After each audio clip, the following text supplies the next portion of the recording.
meters chop. Houston Station, 2 meters chop. We have chop. 1 meter. 1 meter.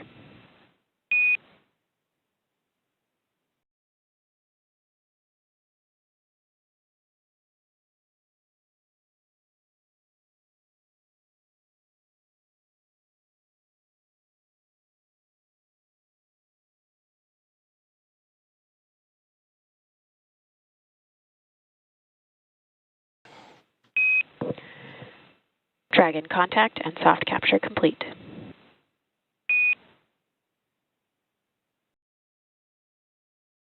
Copy.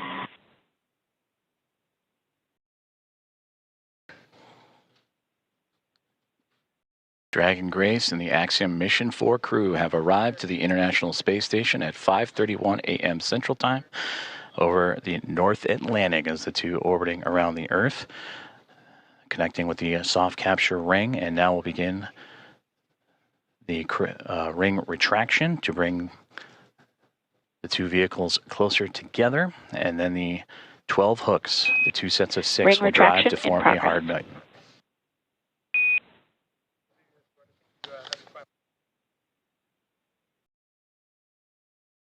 And there you heard there, the soft capture ring is retracting, and then we'll do so until sensors are indicating it's time for those hooks to drive in place and give us a hard capture and firmly secure Dragon to station.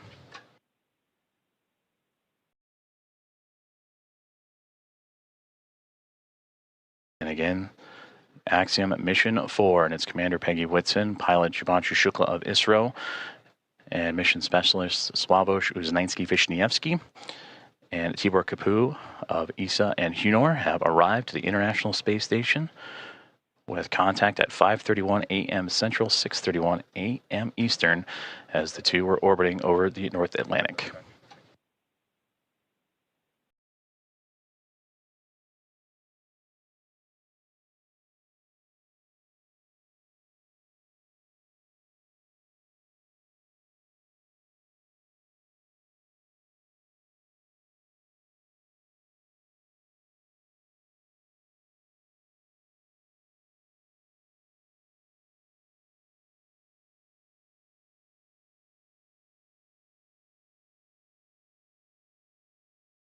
The soft capture ring, that initial contact between Dragon Grace and the International Space Station, continuing to retract, and we'll await for the calls that the sensors read that it'll be time for those 12 hooks on the Dragon to then begin driving and connecting itself to form a hard mate to the International Space Station.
Ring retraction complete.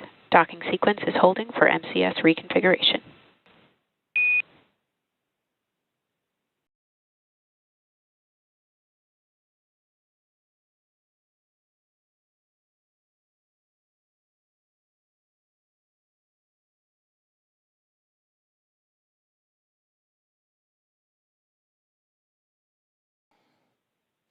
This is Mission Control Houston, as you are seeing a live view of the recently connected Dragon Grace spacecraft with the Axiom Mission 4 astronauts and Peggy Whitson, Shubhanshu Shukla, Sławosz Uznański-Wiśniewski, and Tibor Kapu arrive to the International Space Station, soft capture and contact at 5:31 a.m. Central Time, 6:31 a.m. Eastern, as the two were orbiting above the North Atlantic. And right now, the two mated with that soft capture, the soft capture ring retracting to pull the spacecraft closer to the International Space Station. And once given the go, the ring or the hooks around the Dragon nose cone will drive and connect to form a hard mate.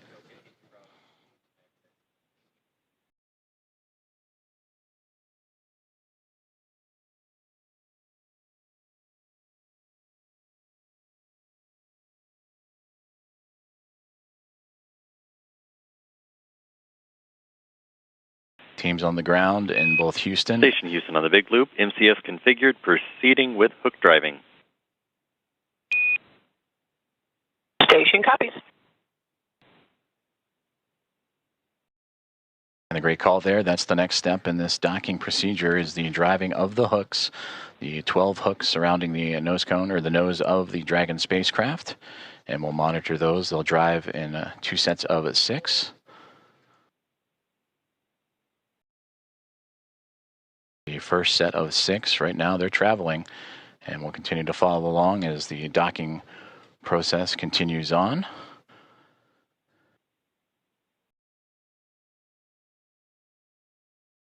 And then after that first set of 6, the second set will drive and connect Dragon to form a hard mate to the International Space Station. And once the docking is complete, NASA astronauts Anne McLean and Nicole Ayers, who have been monitoring from the International Space Station from the cupola of the Dragon's arrival, it'll be Ayers that'll begin the hatch opening or hatch operations. And that'll start by opening up the main hatch on the Node 2 Zenith section of the Harmony module. That's what you see Dragon connected to. And what's separating that module and the Dragon spacecraft is that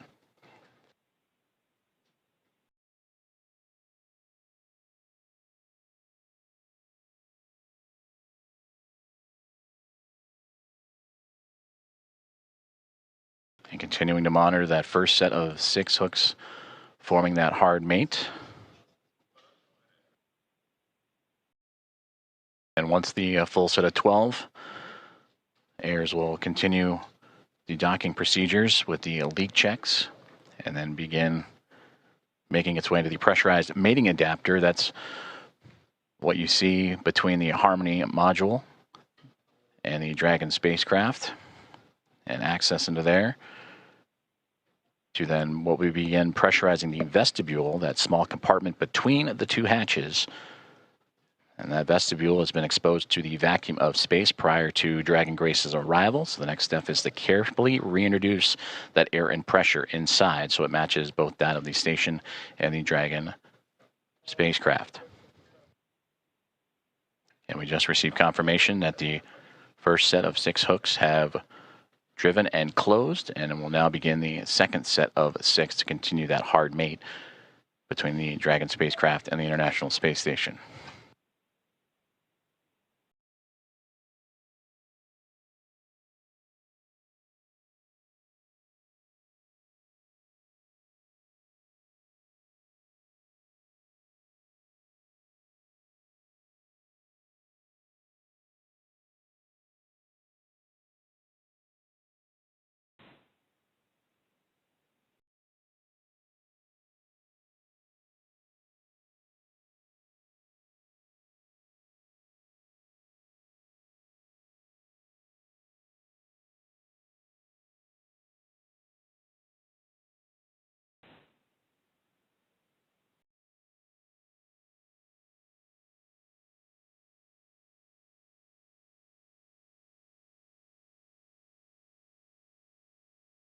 If you are just joining us, this is Mission Control Houston, where Axiom Mission 4 aboard the Dragon Grace spacecraft have connected to the International Space Station at 5:31 a.m. Central Time, currently in the process from soft capture to the hard mate to the orbiting laboratory. First set of 6 hooks have closed, and now monitoring that second set of 6, 12 in total, to form that hard mate.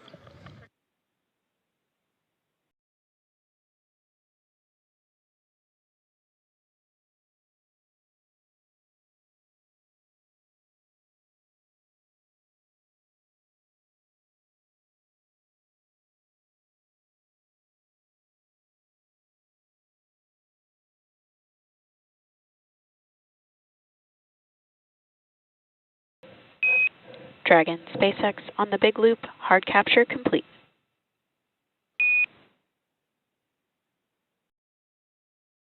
Dragon copy. Hard capture complete.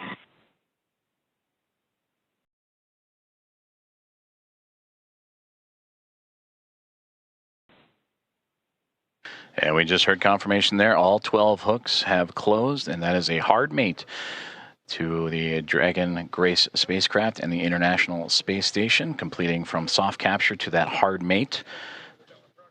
And these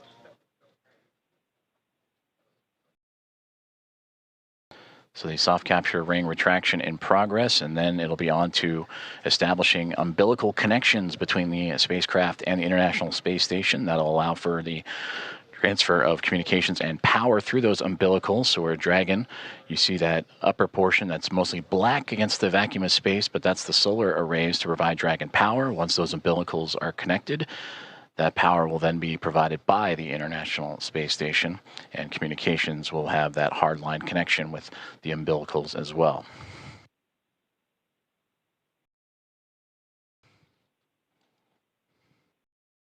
And once those umbilicals have been connected, that'll complete the docking process, and that's when NASA astronauts Anne McClain and Nicole Ayers, namely Ayers, will jump into action and begin the leak checks and hatch opening procedures. And that'll allow the pressurization of the vestibule, the space between the Dragon spacecraft and the International Space Station, to be brought to pressure equal to that of what is inside station and inside the Dragon spacecraft, about 14 psi, what you experience here on Earth as sea level.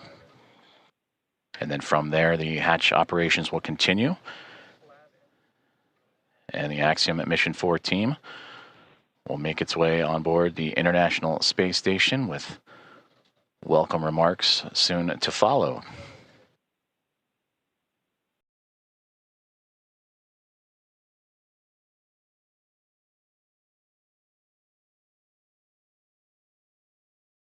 Soft capture ring has now been stowed away, and the umbilicals are in motion again to connect Dragon Grace and the International Space Station, providing that communications, that direct line of communications and power.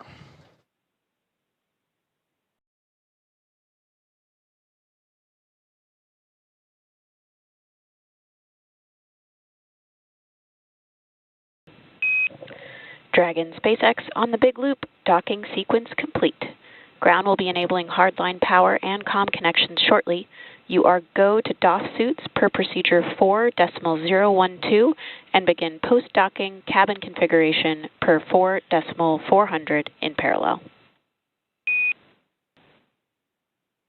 Dragon copy. Docking complete. 4.012 and 4.400 are in work. And Grace is happy to be on Harmony.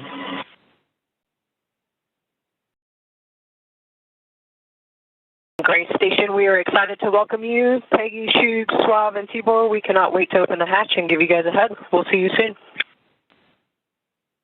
Looking forward to it.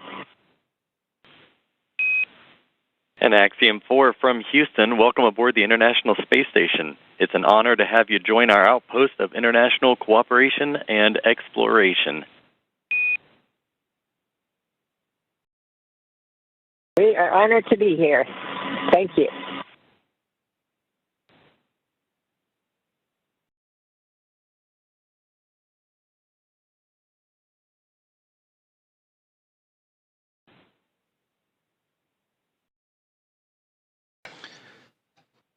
Very exciting moment for all those aboard.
This is Mission Control Houston, and an exciting moment for all of us here at NASA's Johnson Space Center and the International Space Station flight control rooms, as well as the teams in Axiom Space, also in Houston, and in Hawthorne, California, and SpaceX as Axiom Mission 4, the private astronaut mission with Peggy Whitson, who you just heard talking on the big loop, the single line of communications between all four parties, sharing her excitement as she returns to the International Space Station, bringing up first-time flyers and pilot Shubhanshu Shukla of ISRO and mission specialist Sławosz Uznański-Wiśniewski of ESA and Tibor Kapu of Hunor. Contact between the two, between Dragon Grace and the International Space Station at 5:31 a.m. Central Time. And now that the hooks have connected, all 12 and umbilicals deployed, providing power and communications. Now the team inside the International Space Station, namely Nicole Ayers, is going to start beginning the hatch opening procedures. And now that we're docked, she will secure some hardware and then move right into those operations. And first we'll open the large hatch at the Node 2 Zenith, or the space-facing port side of the Harmony module. And that's what you see, similar to where that NASA logo is. That's the Harmony module that the pressurized mating adapter is jettisoning up into and connecting to the Dragon Grace spacecraft. And then from there, she'll traverse into that pressurized mating adapter and we'll begin pressurizing the vestibule, which is that small space between the hatches on Dragon and the space station. And we have talked about this has been exposed to vacuum prior to docking. And we'll need to fill that space with air to make sure that pressure is equal with the atmospheric pressures on Dragon and the International Space Station. Also putting away some hardware in the process, including the docking across. And Ayers will use a small valve on the station's hatch to slowly introduce that air into the vestibule. And flight controllers here in Houston will continue to monitor the pressure and temperature readings inside and verify that everything is A-OK and leak-free before we get ready to open up the hatches.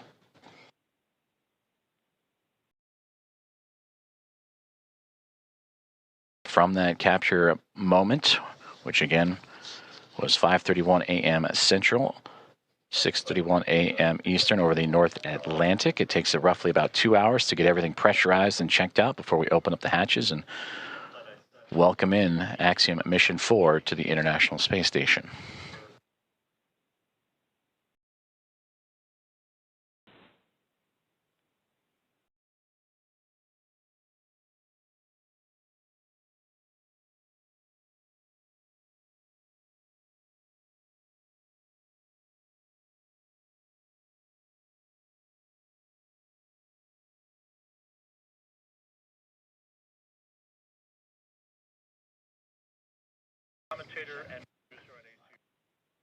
SpaceX Dragon on the big loop. Com check on the cabin mic. Peggy, I have you loud and clear on the cabin mic on the big loop.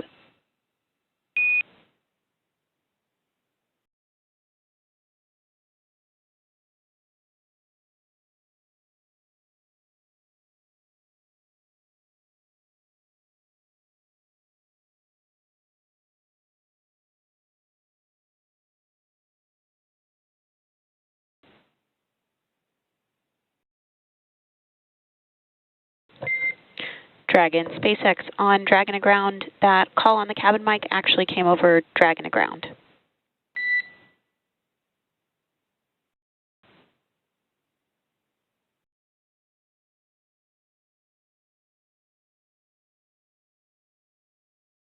Thanks for the catch. We reconfigured.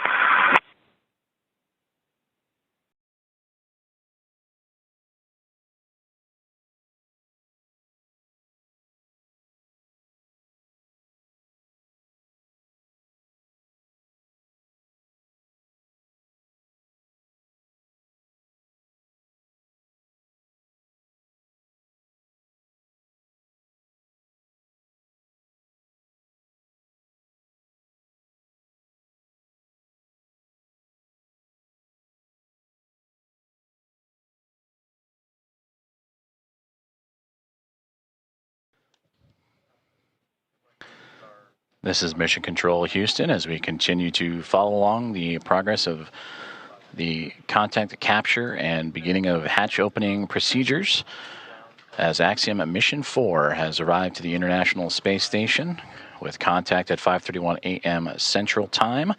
The soft capture and ring have been retracted and stowed away. The 12 hooks around the nose, the bulkhead there of the Dragon SpaceX connected to the pressurized mating adapter have latched on to create the hard mate. The umbilicals have been extended to allow for Dragon to run on power and communication lines provided by the International Space Station.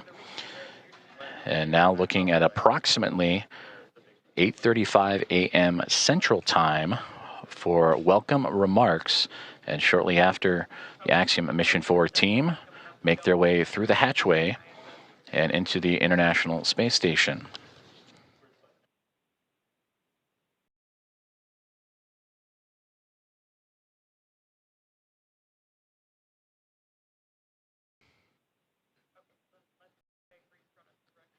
The docking procedures between the soft capture ring, the hooks, and umbilicals have been completed. Station on the big loop. Node 2 overhead hatches open.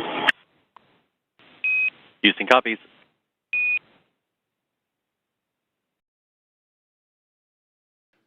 And a good call there down from NASA astronaut Nicole Ayers saying that she has opened up the hatch for the Node 2 Zenith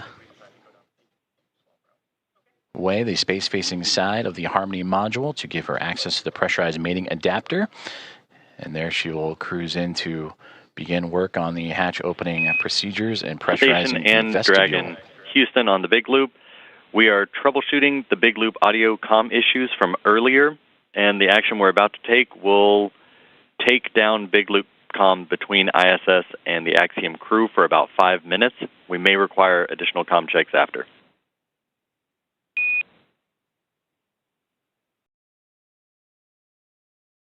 Station copies. Dragon copy.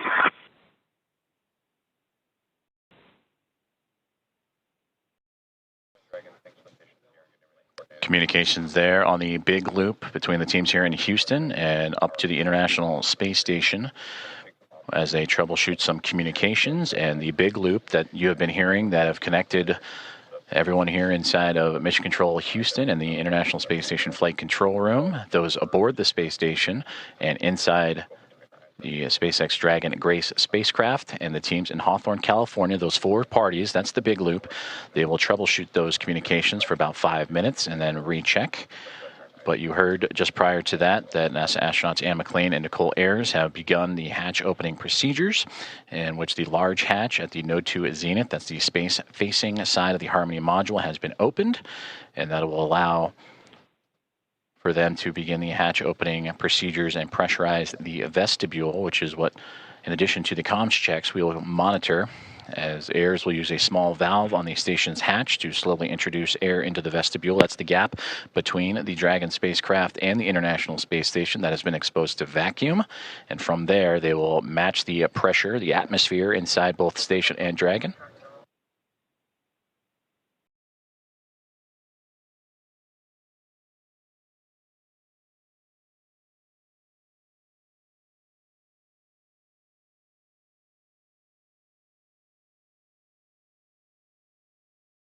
And this procedure for a hatch opening usually takes about 2 hours or so to perform leak checks and make sure every connection and everything is safe and sealed. On the big loop. In step 2.4, the time is 10:56. The APAS equalization valve is back closed.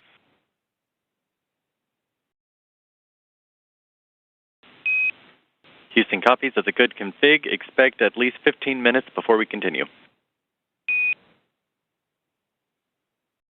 Copies.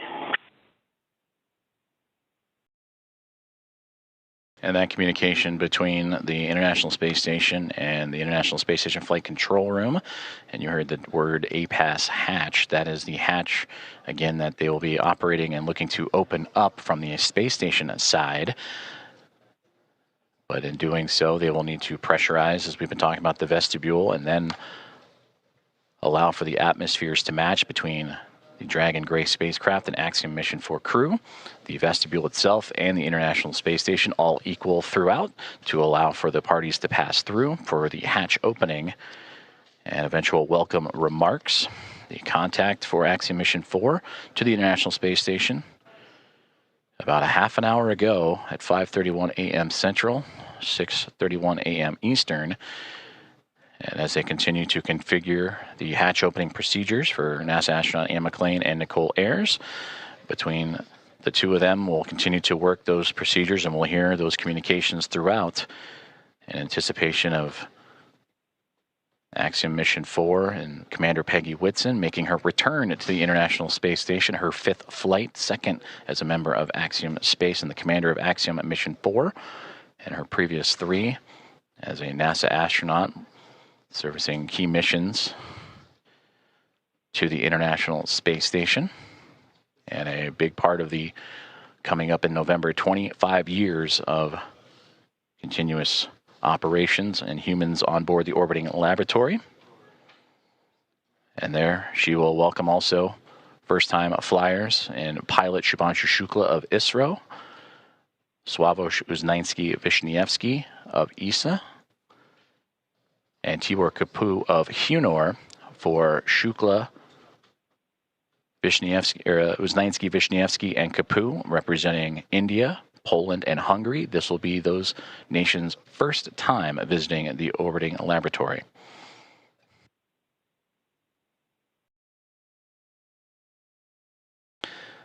And with that, from Axiom Mission 1 through Axiom Mission 4, the International Space Station will have welcomed 14 different private astronaut crew members representing 11 different nations, showing how private astronaut missions truly expand access to the International Space Station for more nations, people, and opportunities.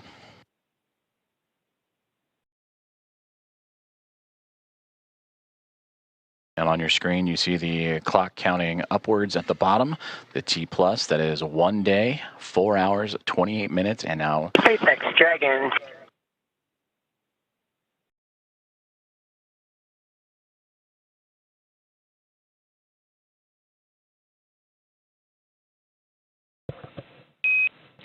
Dragon SpaceX on the big loop.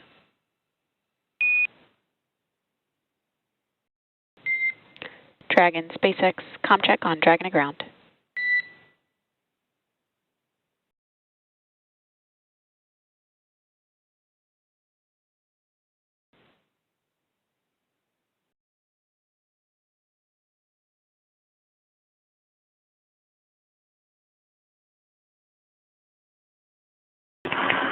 SpaceX Dragon from the cabin mic on Dragon to ground. Peggy, I'm with you on Dragon to ground.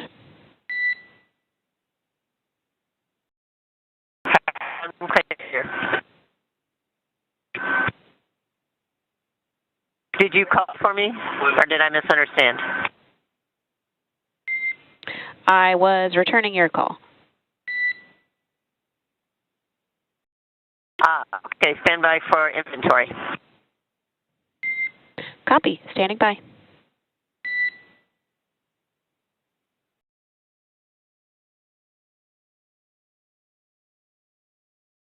comm checks and communications there between the teams in Hawthorne, California and SpaceX and the SpaceX Dragon Grace spacecraft.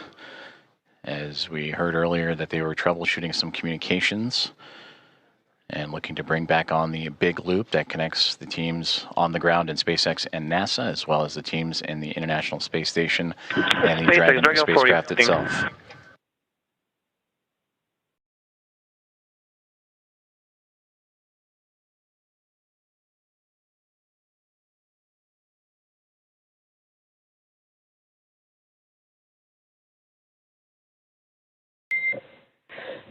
SpaceX Dragon 4, inventory reporting on Dragon to ground. And I'm with you on Dragon to ground. We are about to enter a LOS period for about 4 minutes, so we'll need to stand by.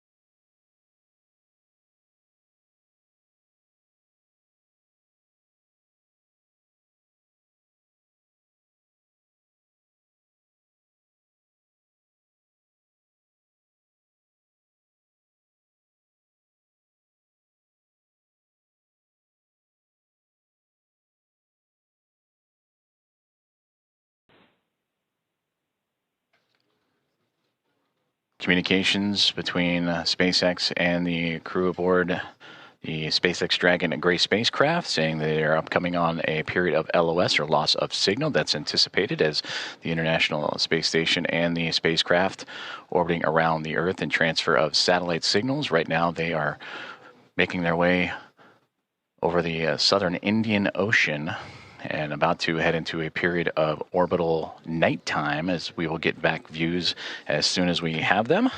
And again, the spacecraft carrying Axiom Mission 4 and the 4 private astronauts contact with the International Space Station at 5:31 a.m. Central Time, and expected to continue with hatch opening procedures, as they have already driven the hooks, connected the umbilicals for power and communications, and NASA astronauts Nicole Ayers and Ann McLean working on those hatch opening procedures as we speak.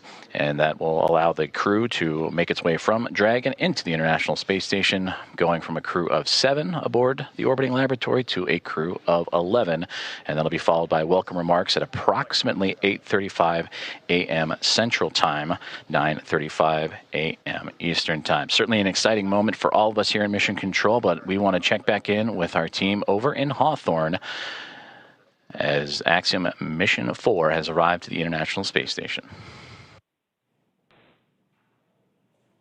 For as many times as we have had the privilege of supporting crews headed to and from the International Space Station, I'm certain that it is an incomparable experience. Something that, unless you're on board, you can't possibly understand what it really feels like.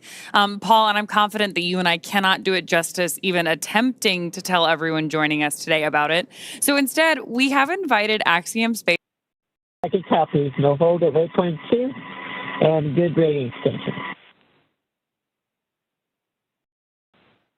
Great communications there. They were anticipating a brief hold to make sure everything aligns, but Dragon Grace continuing on what has been so far so good. A great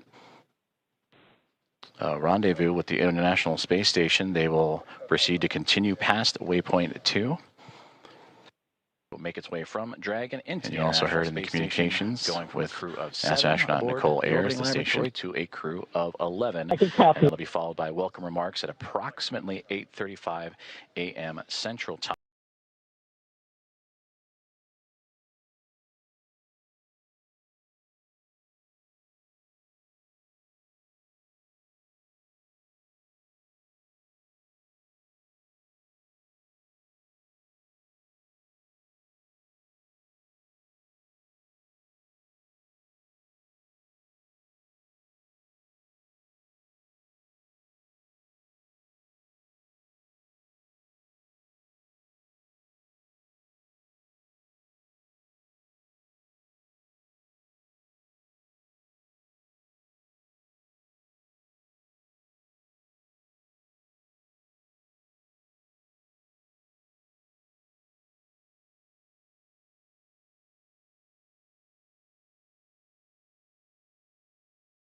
For those who may not know, how you doing, Paul? Good to see you, Ronnie. Hey, it's good to see you as well, sir. Thank you for joining us this morning. Yeah, good to be with you. So for those who may not know, I've got to share a few stats here just to make sure people understand who we have joining us today on the show. You've flown to space 6 times, 2 of those to Dragon, on Dragon for Axiom Space. You've got a running total of, say, 296 days, 16 hours and 15 minutes, give or take or so, in space. You've conducted 10 EVAs over the course of your career, and when you're not in space, you're helping get others at Axiom Space to space, right? As our chief astronaut. Do I have all of that right? Sounds good. I'm not sure about the minutes and seconds, but everything else sounds right. That's awesome. Well, we want to spend some time with you and just ask you some questions about your experiences getting to the International Space Station. Obviously, you know a thing or two about rendezvous and docking. So the first question is simply, we've just watched Dragon Grace dock to the space station. You've done this several times. What's the mindset for a crew at this point in the mission? So as we get closer and closer, you know, we're transitioning from the phase where you're basically waiting to get to the ISS, and you're laser focused, especially the last 220 meters from what they call waypoint 1 into docking. A lot of focus on what's being shown on the displays. We have several parameters that we're monitoring: closure rate, what they call the corridor, et cetera. There are a few things that could cause the system to stop or retreat or even break out, which means you'd come back and try to rendezvous on another day. So that's really what's going on, at least technically, I guess, in your mind. Obviously, emotionally, it's a completely different story. You know, you've been in there. In these their cases, they've been in there for almost 30 hours since launch. Not a ton to do, and so they're very eager, I'm sure, to get aboard the ISS and start working. So for you, on your missions, say AX-1 and AX-3, what was this moment of the anticipation of the hatch opening? What was that like for you and your crew? You know, like a lot of spaceflight, it's very busy, and you're trying to juggle a couple of different emotions. I mean, obviously, one is you've got a lot to do. They're getting out of their suits. They're putting on their flight suits to get across. They've got some reconfiguration of the onboard systems to take care of. So on that plane, you're sort of focused on the task at hand. But secondarily, you're thinking, again, a lot about, what it's taken to get here, what is this going to be like when I float aboard the ISS for the first time. So there's an emotional component that is also pretty strong. A lot going on. So backing up even further, before you get to that kind of emotional moment of crossing the threshold, tell me a little bit more about the journey to get to that point. We, on this end, get to see launch, ascent, and then spacecraft separation. But after that, as you mentioned, you're kind of on your own. What are some of the hallmarks of your transit up to the station? Yeah, as you know, Ronnie, from the time of post-orbital insertion, when the Dragon is configured for on-orbit operations, until you really start the approach initiation, you're basically playing catch-up. And I heard it very well explained by John yesterday on the broadcast during launch, that it's basically you're on the same lane as the ISS, but now you've got to catch up. And the way we catch up is by having an orbit with a lower altitude than the ISS. So we actually go around the Earth a little bit faster each time. And with each lap around the Earth, we get closer and closer. And so there's not a ton to do. Those maneuvers to adjust the orbital altitude, we call them burns. They happen, first of all, automatically. Of course, we are monitoring when they're going on. But between those things, there's not a ton to do. The Dragon is a very efficient spacecraft for what it is meant to do, which is transit to get you from the Earth to the ISS. But it's not really cut out to be an on-orbit anything, really. So you're just sort of hanging out. They will have had a sleep period while they wait to get there. But there isn't a ton to do between those maneuvers, and so it's really kind of a hurry up and wait. Again, a lot like a lot of human spaceflight, very intense activities, followed by some pretty long lulls occasionally. And so then when do you get to go from that free-flying, like transit mode, to the rendezvous and docking phase? Yeah, so after that series of maneuvers to change the altitude, we start approach initiation. And I would say that the transition is really when the spacecraft starts pointing at the ISS. Until then, the attitude is really optimized for power and communications considerations. But when it gets beyond a certain point, it starts actually looking at the ISS, and then you start being able to pick it up in the displays through the forward-looking cameras that are on board.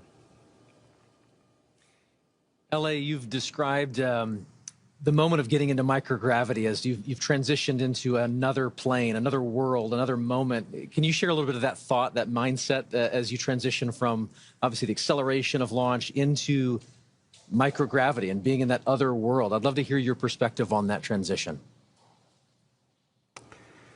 Yeah, you know, Paul, it's interesting. I mean, it really is kind of like a parallel universe in a way. We all live our lives in 1G pretty much our entire lives. But when you make that transition, it really is a very different sensation. For the first time you feel it, you can't even believe it. I mean, it's a little bit like the zero-G airplane that we are trained in, but of course, instead of lasting 20 seconds or so, it lasts effectively forever. And so that sensation, I mean, it just brings a smile to your face when you let go of something and it just stays hovering in front of you. And it just never gets old. It's really quite remarkable. I love it. And obviously our crew in Dragon right now is in that other plane, in that other world of microgravity being constant. So we're walking forward. We're progressing towards this moment where the hatch will open and they are going to enter the space station. You've mentioned this already a little bit, but I'd love to just kind of unpack that some more. What is it like to just kind of float through that hatch and realize you're no longer in Dragon, you're now in the station? Yeah, think about the experience that these guys have had. I mean, they've been training in mock-ups that look just like the ISS, but you're obviously walking around in there. You're not floating. So now they've experienced microgravity, but in the fairly confined spaces of the spacecraft. Once the hatch is open, it's a special moment, and you, as a commander, you really never get to see it because generally they go in first. But you can just feel their wonder as they float across the hatch, and they are actually in that environment that on the one hand looks so familiar, but in a different way feels very different because now you're floating and not walking through it. It's a similar experience, and I remember on AX-1 when the three first-time flyers saw the Earth from the first time from the Dragon spacecraft after we got into orbit. And again, I didn't see their faces because they were glued to the windows, but I could just feel, hear, and sense how excited they are, and it's a magical feeling. And I'm looking forward to to trying to perceive what that must be like for these three as they float aboard the ISS. One of the things we're really looking forward to with this crew is the welcome ceremony that's going to be today at 8:35 a.m. Central. Tell us a little bit about the history or the tradition associated with welcoming a new crew on board. Yeah, that goes back obviously 25 years or so when we first started having handovers aboard the ISS.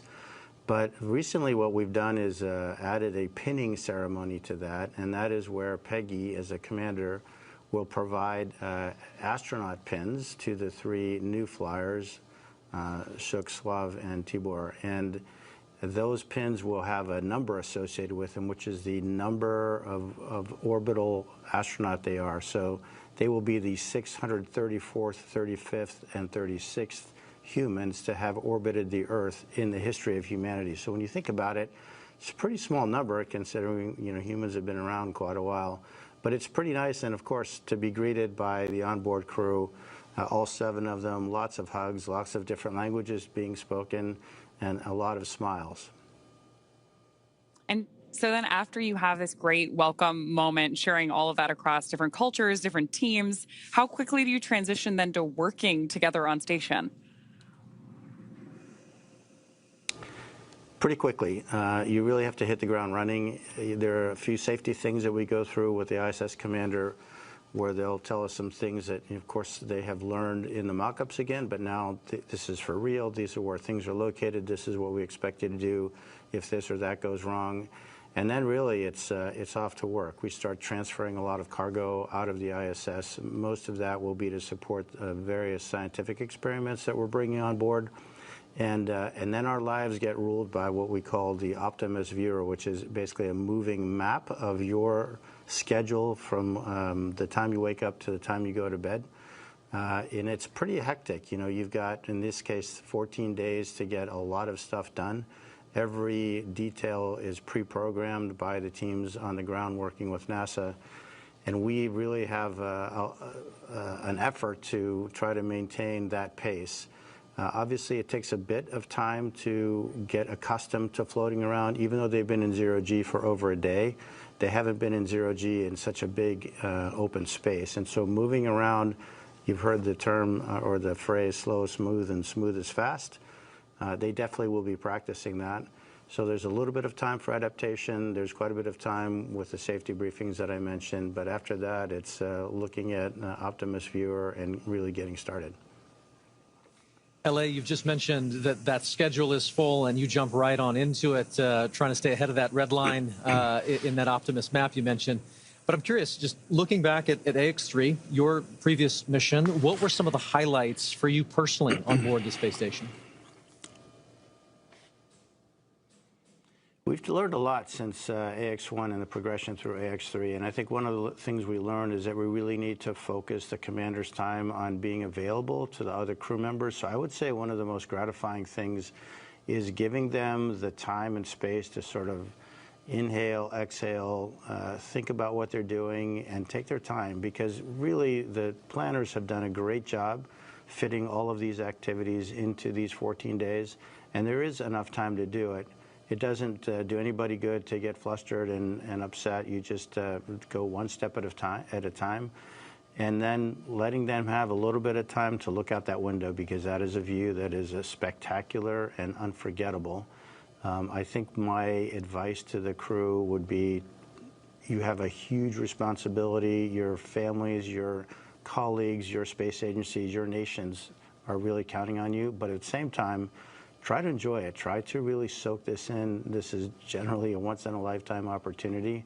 And again, it's that balance between, you know, sort of the focused, hard nails, technical work, and trying to really absorb the emotional experience, which is obviously very unique. Unique indeed. You just mentioned there that there's lessons to be learned that you share out with each of the crew members, and I know that you got a chance to do that with this crew and ahead of their launch, I believe, in quarantine. So I'm curious if you could share some of those lessons learned with us. If you were preparing to take us up next, what would you share with us? Well, the good news is that, you know, Peggy has done this a time or two herself, and her crew will probably be as ready as anyone that you can imagine. So my time with this crew was pretty short and pretty informal because of A, her experience, and B, the training that, as I mentioned, has evolved since AX1 to the point that I think we have it pretty well suitcased in terms of what to train, what not to train, and how much of each. Again, my advice to them is try to absorb it, try to be as cognizant of what's going on, because it is that parallel universe, again, that's hard to get to. And the more of that you can sort of soak away in the recesses of your mind, the better. Because I'm quite convinced that this crew in particular is extraordinarily well trained, and they'll have no issue getting through their timeline and all their activities that they have to do. I just want them to think about the stuff that they can do and take advantage of the amazing experience that they're having. Commander, thank you so much. We truly could spend the next hour talking space with you. Thank you for sharing your time and your perspectives with us this morning. You bet. It's been a pleasure. All the best. Thank you. You too. With that, we're very excited to hand the ball back over to NASA Johnson Space Center, where we're going to get a further update on the progress on board station and our AX4 crew. Joseph?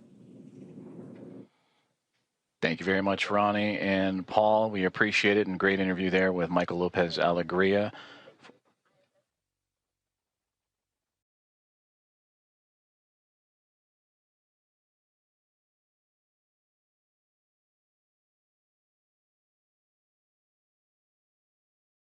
Dragon copies. And a great update right there to bring us right back into what's been happening and all the key milestones of the hatch opening process and the docking process for Axiom and Mission 4. Its team on the Dragon Grace spacecraft, and have connected to the International Space Station. You heard that power and the connection with the umbilicals. Everything has been established. A hard mate has been created after the initial contact and soft capture connection and ring retraction. That was at 5:31 a.m. Central Time, so a little less than an hour ago. And we are still on board, as Ronnie, as you mentioned, tracking that welcome remarks and welcoming the crew formally on board the International Space Station around 8:35 a.m. Central Time. So far, everything's still being worked on in terms of those hatch opening procedures, as the Dragon spacecraft has connected itself to the Node 2 Zenith port, or the space-facing port of the International Space Station, and we'll bring you back those views as soon as we have them, as we are continuing our coverage all the way up until those welcome remarks and bringing on the Axiom Mission 4 team, the fourth private astronaut mission to the orbiting laboratory. On board the International Space Station as we speak, as you heard those comms checkouts and power and communications checkouts continuing to roll on along, NASA astronauts Nicole Ayers and Anne McLean, who monitored Dragon's progress throughout the morning, from the approach initiation burn all the way through to the contact and capture. They are beginning those hatch opening procedures, and we'll continue to look at the APAS hatch and the pressurized mating adapter. That's the space that separates between the International Space Station and the Harmony module and the Dragon spacecraft itself. And in there, those series of hatches, the APAS hatch is, and the vestibule, of course, is what needs to be pressurized to allow for the APAS hatch on the International Space Station side to be opened and stowed away. And then from that angle, then it'll allow for the Dragon team to open up their side of their hatch.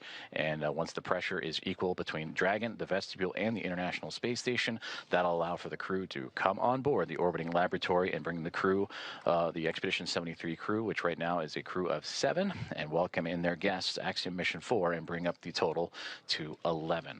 There you can see on your screen the International Space Station and the Dragon spacecraft together orbiting over the southeasternmost portion of Australia, and they are in an orbital nighttime period right now, and that'll stretch on for another few more moments, and we hope to have those great views of the space station and the Dragon spacecraft once the sunrise and orbital daytime has returned.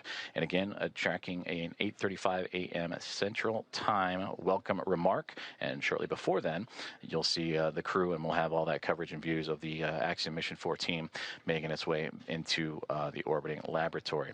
And again, a great interview there with Michael Lopez Alegria, commander, former NASA astronaut and commander of Axiom 1 and Axiom 3, and the ISS, the International Space Station, ready to welcome in Peggy Whitson, a former NASA astronaut, on her 5th flight, second with Axiom as commander of Axiom 2 and now of Axiom Mission 4, and bringing in pilot Shubhanshu Shukla of ISRO, Sławomir Uznański-Wiśniewski of ESA, and Tibor Kapu of Hunor, each representing India, Poland, and Hungary respectively. It'll be the first time that those 3 nations have been on board the International Space Station.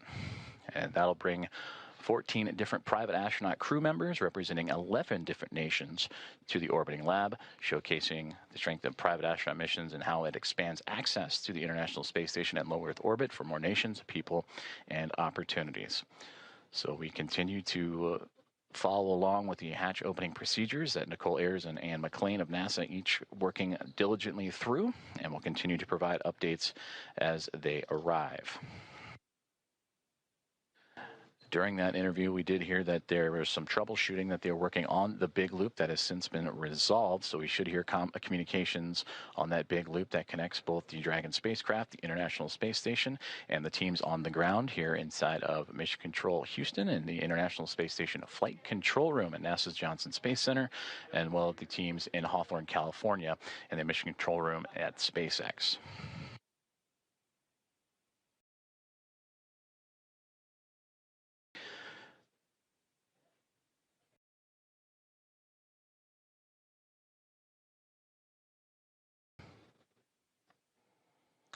Currently on board the International Space Station.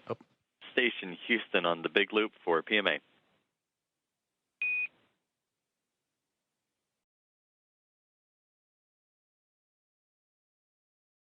Houston Station, go ahead on the big loop. Hey, we're about to get you into your next activity, but in the meantime, would you mind setting up a video of the PMA so that we could watch the crew ingress? You can use the Node 2 Camera 1 or Camera 2. That doesn't work. Thank you.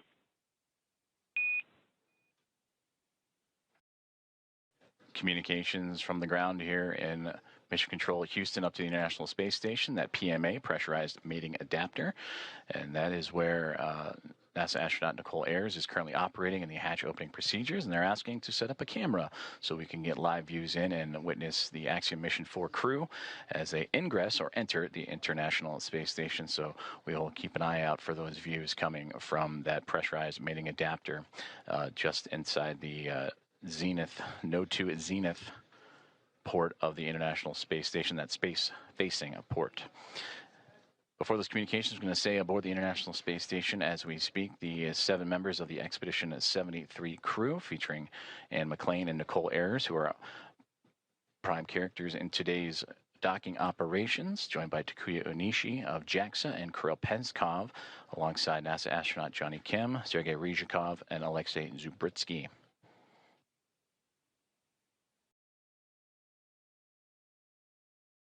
You heard during the interview with Michael Lopez Alegria some of those key milestones and celebratory moments that he celebrated in his time as the commander of Axiom at Mission 1 and Axiom Mission 3 earlier, bringing those first-time flyers in Shubhanshu Shukla, Sławomir Uznański-Wiśniewski, and Tibor Kapu into microgravity for the very first time.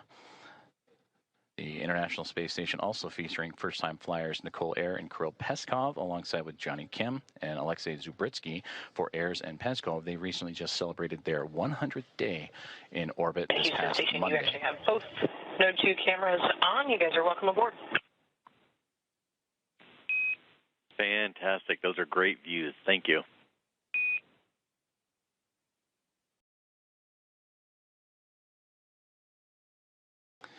And there you see the live view that the team on board the International Space Station has just set up for us to see as we are inside the pressurized mating adapter, looking into what will be the APAS hatch that will eventually be pressurized, and the vestibule pressurized, pardon me, to welcome the Axiom Mission 4 crew aboard once everything is equal in pressure from SpaceX Dragon to the vestibule to the International Space Station, and the hatches on the Dragon and Space Station side are open. Everything will be on schedule to welcome in the 4-member crew. And the, again, welcome remarks tracking for approximately 8:35 a.m. Central Time, 9:35 a.m. Eastern. And you heard Michael Lopez Alegria talking about the pinning ceremony that will take place during those welcome remarks. I'm looking forward to seeing those as the team aboard the International Space Station continuing to work through their hatch opening procedures.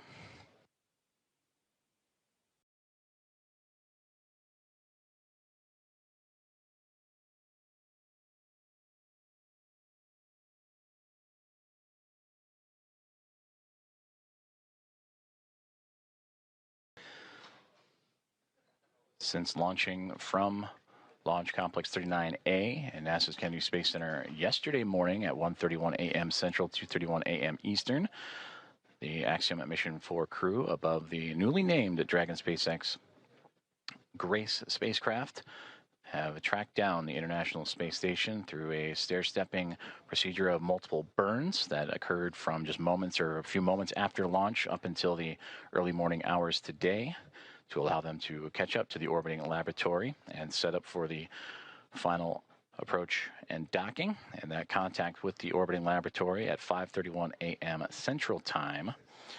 And from that point on, it takes about 2 hours or so to allow for the hatch opening and hard mating procedures to be complete, umbilicals to be run, power and communications to be connected. And once everything is set, that's where you'll begin to see the hatch opening procedures and lead up to those welcoming remarks.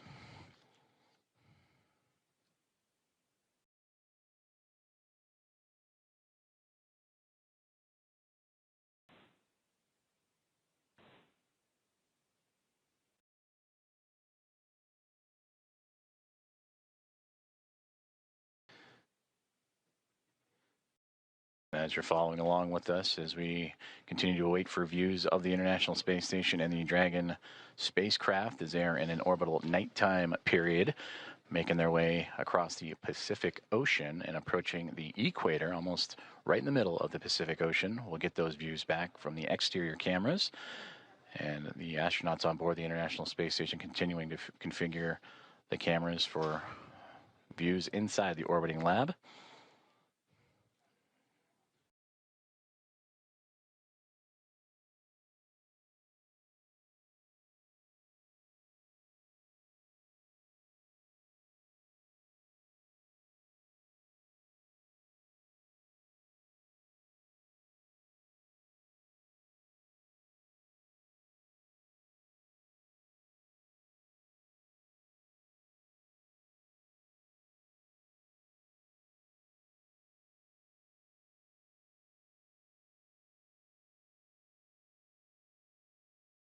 If you are just joining us, you are watching live coverage of the docking of Axiom Mission 4 to the International Space Station, the fourth private astronaut mission to the orbiting lab and the first since January of 2024. Docking has occurred, and that was exactly an hour ago, 5:31 a.m. Central, 6:31 a.m. Eastern. And now with Axiom Mission 4 attached to the International Space Station, docking and leak checks and hatch procedures and opening procedures continuing to move along. The crew aboard the SpaceX Dragon Grace spacecraft going through their procedures, as well as the 7 members of the Expedition 73 crew who are in the middle of their workday, and namely NASA astronaut Nicole Ayers and Anne McLean, who oversaw today's approach monitoring from the cupola of the International Space Station, that window to the world that you see so many wonderful views from. And Nicole Ayers currently working in the space-facing hatch of the Harmony module, where on the other side of the APAS hatch and vestibule is the Dragon SpaceX spacecraft. Ayers will use a small valve on that station's hatch to slowly introduce air into the vestibule. That's the space between the Dragon spacecraft and the International Space Station. That area has been exposed to vacuum of space, so that needs to be brought up to 1 atmosphere, or about 14 psi, what we know here on Earth as the pressure at sea level. And the flight controllers here in Houston will continue to monitor that pressure and temperature readings inside and verify that everything is leak-free before we go ahead and open up the hatches.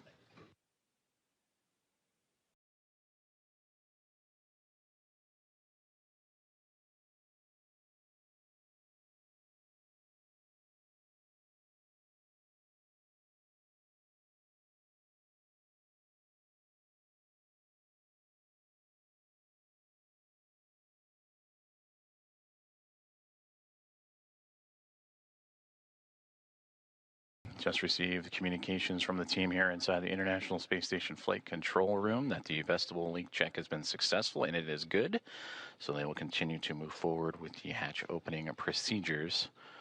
And again, you heard in the interview with Michael Lopez Alegria, slow is smooth, smooth is fast, as these teams making sure everything is sealed up and safe as they continue through hatch opening procedures.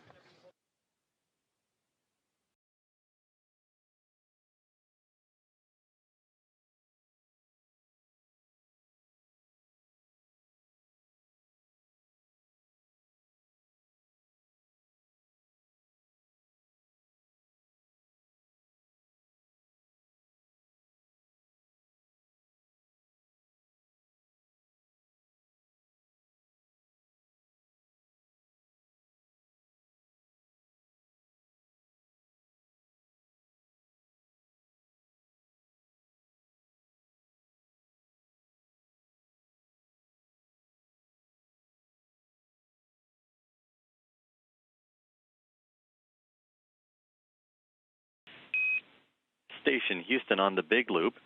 We are doing some more troubleshooting for the C2V2 audio issue, so Big Loop is going to be down for another 5 minutes. In the meantime, you are go to pick up in step 3.1 of 2.102, and NASA TV should be available on VME TV now.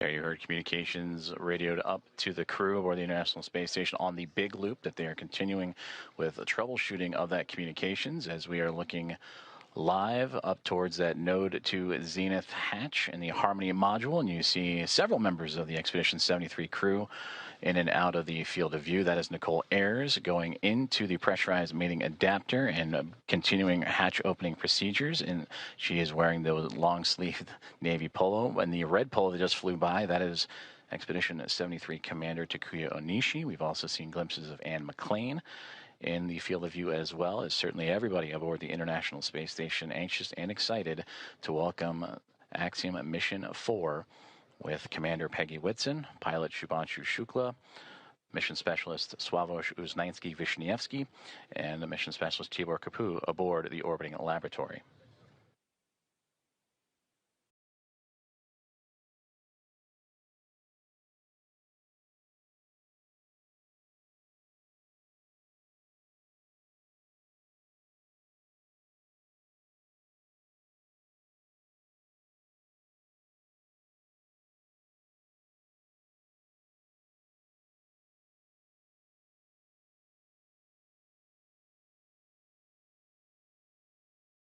This is Mission Control Houston. If you are just joining us, you are following along with live coverage of the docking and soon-to-be hatch opening and welcome remarks of Axiom Mission 4 to the International Space Station.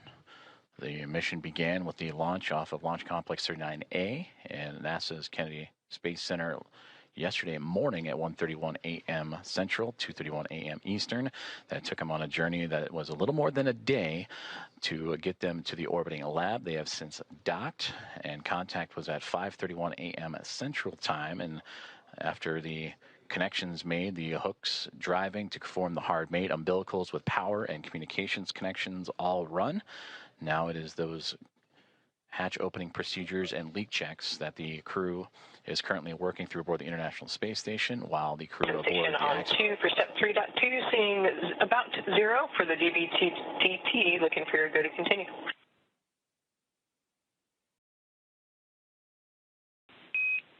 We see the same. You're good to proceed.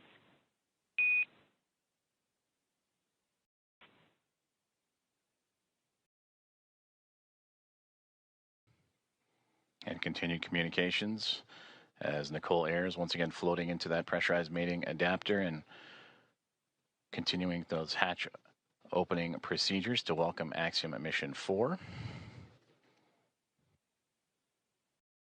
The target welcoming remark ceremony time, 8:35 a.m. Central. So a little more than 2 hours from now as leak checks and pressurization checks continue on before the APAS hatch and the vestibule and all procedures can be completed.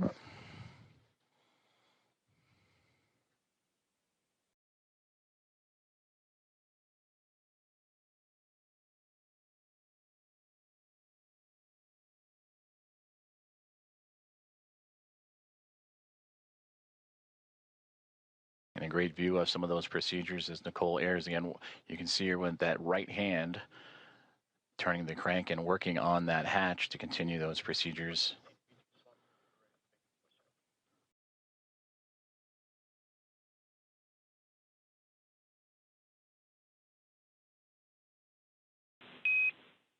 Dragon, station, this is Houston on the big loop for comm checks.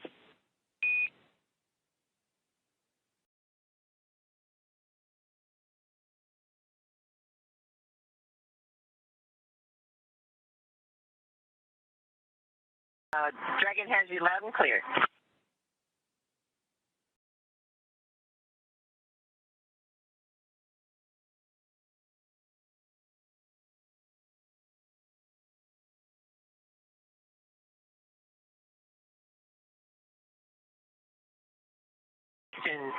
Dragon on the big loop. We have you loud and clear. And Dragon, we read you the same.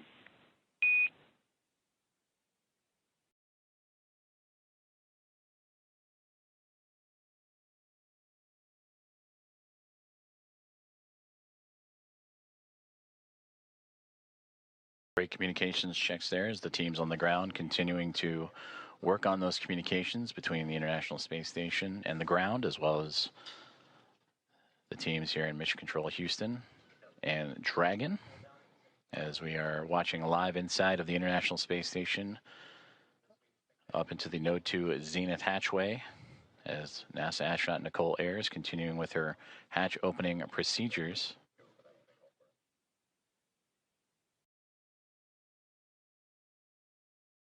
Docking of Axiom Mission 4 to the orbiting laboratory occurred about an hour and 10 minutes ago at 5:31 a.m. Central, and since then the crews for both station and inside Dragon have been going through those procedures and making sure everything is as it needs to be, including the proper leak checks and stowage from both perspectives, before continuing on with hatch opening procedures and welcoming remarks. We'll continue to provide updates, and you'll hear calls on the big loop of all four parties: NASA's Mission Control and the International Space Station Flight Control Room, SpaceX in Hawthorne, California, and the teams and the Expedition 73 crew aboard the International Space Station, and Axiom Mission 4 aboard the Dragon and Grace Dragon Houston spacecraft. On the big loop. Stand by for hardline audio config.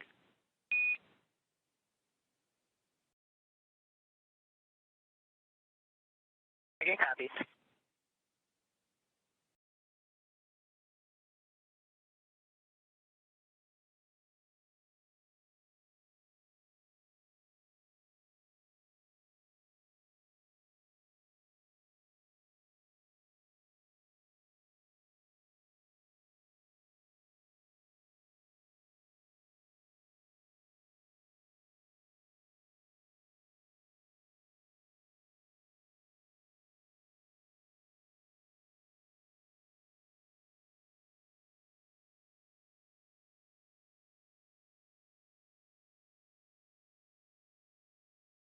Also a part of these procedures, and once hatch opening continues to move along, the crews will install IMV ducting to help mix the air of the space station environment with the air inside of Dragon and seal up some of those lithium hydroxide cartridges that scrub the carbon dioxide inside of the Dragon spacecraft.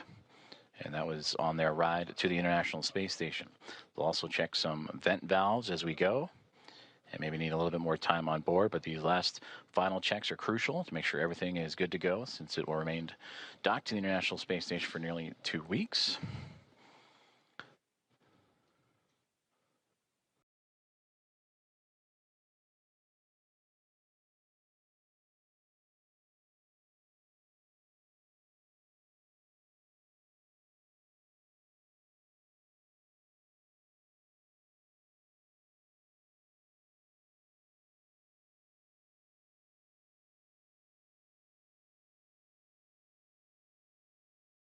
With the arrival of Axiom Mission 4 and the Dragon and Grace spacecraft, newly named and given by Peggy Whitson, commander of Axiom Mission 4, shortly after launch yesterday morning, that now brings 5 spacecraft to the International Space Station: 2 Dragon spacecraft, a Soyuz MS-27 spacecraft, and 2 Progress vehicles, cargo vehicles, attached to the orbiting outpost. For Dragon, it is Endurance and Grace, connected to the forward and now zenith ports of the Harmony module, with 2 Progress vehicles and that Soyuz MS-27 also connected. And once the Axiom Mission 4 crew makes its way aboard station, that'll bring, since 1998, 288 visitors to the orbital outpost.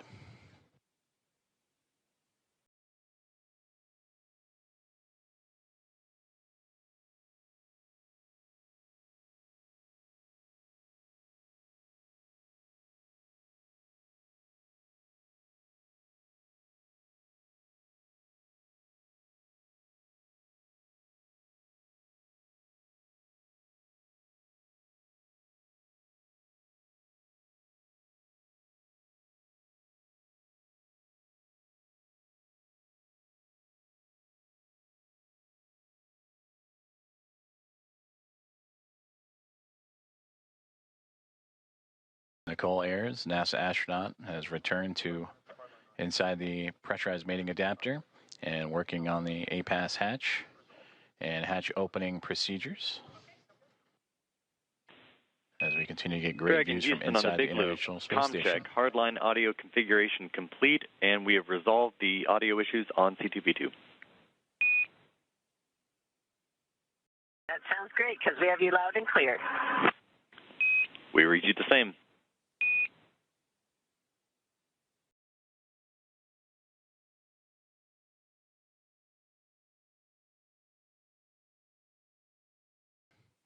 And that was a good communications checkout from the teams on the ground up to Dragon Grace on the C2V2 line, common communications for visiting vehicles, and that communications line connecting all parties.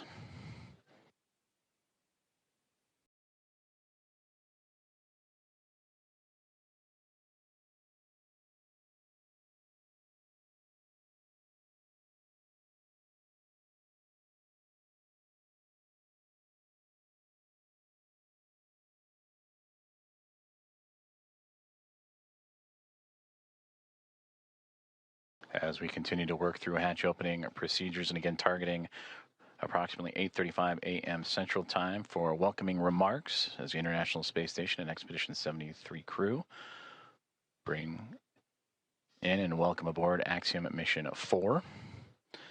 Both the orbiting laboratory and the newly docked SpaceX Dragon spacecraft over the northern Pacific Ocean, about to cross into the west coast of North America, right along the U.S.-Canadian border. And also around that time, we will start seeing an orbital daytime period as Dragon and the International Space Station have been orbiting in a nighttime phasing.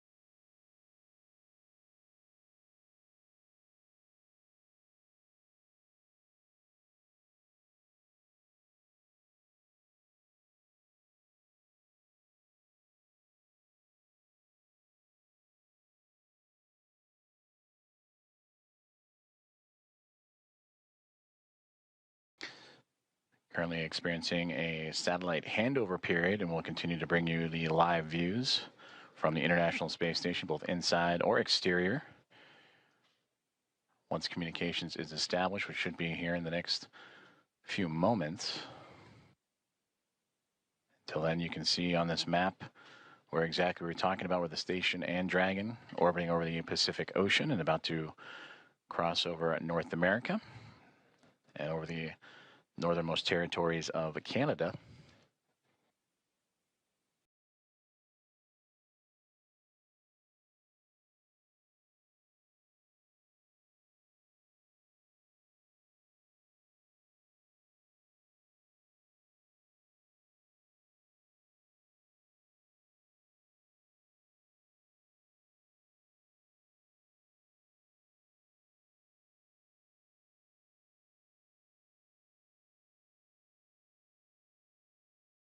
Four has connected with the International Space Station after launching from NASA's Kennedy Space Center yesterday morning at 1:31 a.m. Central Time to connect with the space station at 5:31 a.m. Central this morning. So a little more than a day's transit, and where it would execute a sequence of burns to raise its altitude and close the distance between Dragon spacecraft, Dragon Grace, and the International Space Station through a phase burn, boost burn, close burn, transfer burn, and then eventually the co-elliptic burn, to make sure that the spacecraft is on the same pathway as the International Space Station and able to make its way up and over top of it to connect to the space-facing port of the Harmony module, the Node 2 Zenith port. As we now get views back inside of the International Space Station, that is the view from the other side. We mentioned the space-facing port that is looking up into where the hatchways will be to allow for the Axiom Mission 4 crew to pass through and be brought aboard the International Space Station for Peggy Whitson, commander of Axiom Mission 4, her second flight as an Axiom commander after previously serving as commander of Axiom Mission 2. This is her fifth flight and return to the International Space Station, where she continues to build on an impressive career, the most experienced United States astronaut.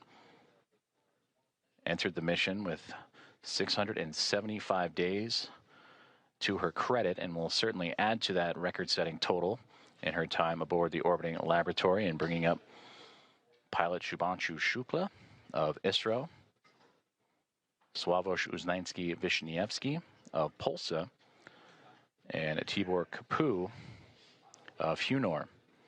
And for Shukla, Uznański-Wiśniewski, and Kapu, representing India, Poland, and Hungary, respectively, for those nations, it'll be their first time coming to the International Space Station. Nicole Ayres. And the last one into the hatch, I believe that was Anne McLean, making her way in as they continue to work through hatch opening procedures.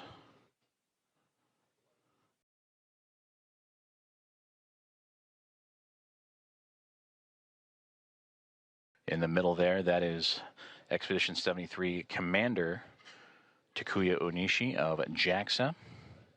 And then you just momentarily saw NASA astronaut Johnny Kim float in and out of view as the crew working together to continue these procedures, moving around some equipment, and to allow for the access to the APAS hatch. After successful vestibule pressurization and checks. And that's the operations that Nicole Ayres is working on right now with Takuya Onishi.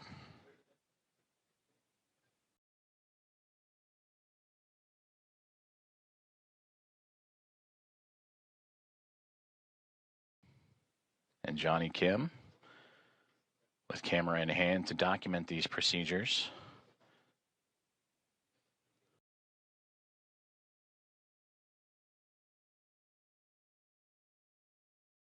Again, just on the other side of this hatchway is where the Axiom Mission 4 crew going through procedures of their own, inventory and doffing their suits that they wore on the uphill ride to their initial orbit. And after an off-duty period would put back on for those dynamic phases of flight, starting with the approach initiation burn that occurred earlier this morning.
If you are just joining us, good morning from Mission Control in Houston in the International Space Station Flight Control Room, as we are looking live inside of the International Space Station as NASA astronauts Nicole Ayres and Anne McLean, alongside with Commander of Expedition 73 and JAXA astronaut Takuya Onishi, going through a hatch opening procedures. And there you can see as the team has worked together to open up that APAS hatch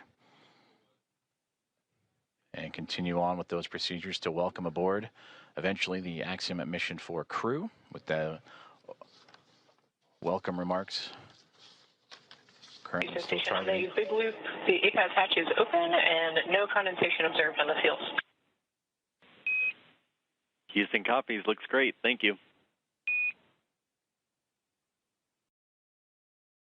A perfect call down right there, as that is the APAS hatch that we were just mentioning that Nicole Ayres and team have opened up, and radioing down the status and condition of that hatch with no condensation reported.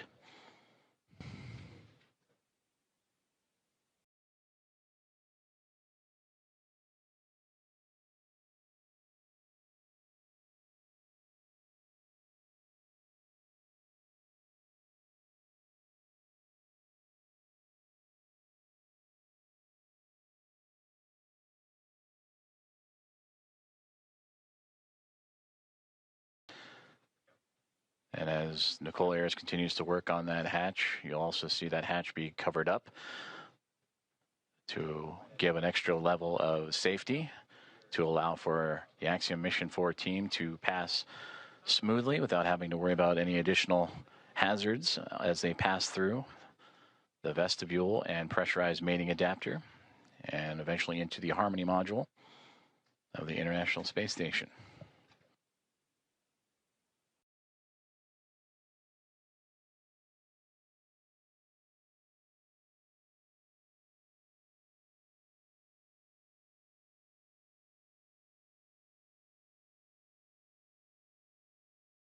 Another step in this hatch opening procedure is the removal of the docking cross, which it looks like that is what Nicole Ayers is working on as we speak. And you sometimes catch glimpses of it on the docking procedures that was exposed to the vacuum of space to help provide targeting for visiting vehicles. But that'll be another step in this hatch opening process, again, to help clear the way for that pass-through between the Dragon SpaceX Grace spacecraft and the International Space Station.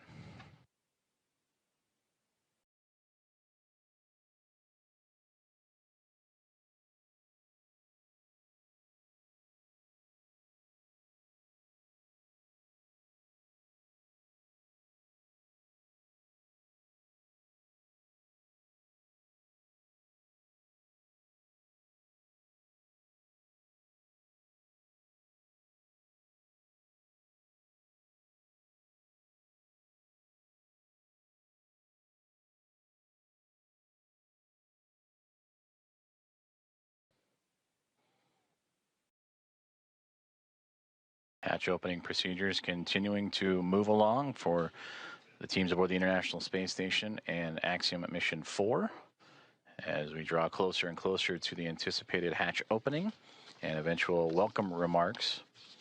And we thank you for tuning in and joining us this morning as we are live from the International Space Station Flight Control Room in Houston, Texas, monitoring Nicole Ayers as she continues to work through those step-by-step procedures. As the hatchway, there you see the large square structure just off to the right-hand side of our field of view with that window in the middle was Station opened up. Houston on the big loop. Just want to clarify, we want the standoff cross stowed in the standoff cross cover bag.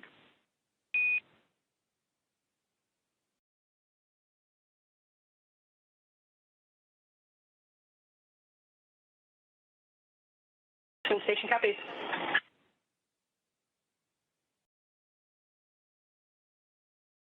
And that's the teams here on the ground assisting the astronauts on board the station with those hatch opening procedures. As again, that zenith hatchway we were just mentioning before the comms open to the right that allowed Nicole Ayers and team to pass through. And that docking cross that was just removed will be inserted into its own bag. And there is NASA astronaut Ann McLean to join Ayers in the hatchway and continue on with those procedures as they now look to cover up the APAS hatch, which was just opened a few moments ago, to provide an extra layer of safety and protection for astronauts passing through.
Dragon, suit drying is complete.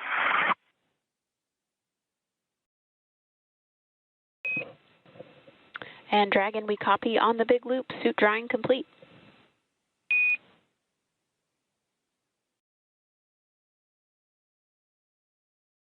Good insight there from the Axiom Mission 4 perspective of their procedures that they are currently going through in anticipation of hatch opening, and welcome remarks as they make their way into the International Space Station after connecting and docking to the International Space Station about an hour and a half ago. 5:31 a.m. Central, 6:31 a.m. Eastern. They went through their procedures, inventory, and stowage, and the doffing of their suits that they wore from launch yesterday morning from Cape Canaveral, Florida, and NASA's Kennedy Space Center, and then during the dynamic portions of operations, and are now settling into their flight suits that they will bring in and wear as they cruise into the International Space Station. And that's the view we see from the orbiting laboratory is NASA astronaut Anne McClain and Nicole Ayers working through their procedures for hatch opening. The APAS hatch is open after successful vestibule pressurization and checks.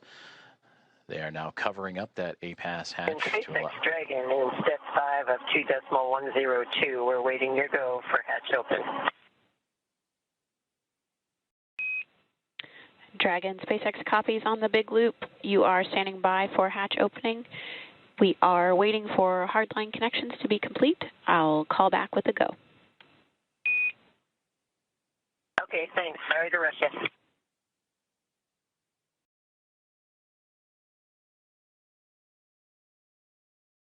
And there you heard Axiom Mission 4 Commander Peggy Whitson radioing out to the team at SpaceX. They are awaiting the go for hatch opening. I'd imagine the crew aboard the Dragon Gray spacecraft anxious and excited to float into the International Space Station for the very first time.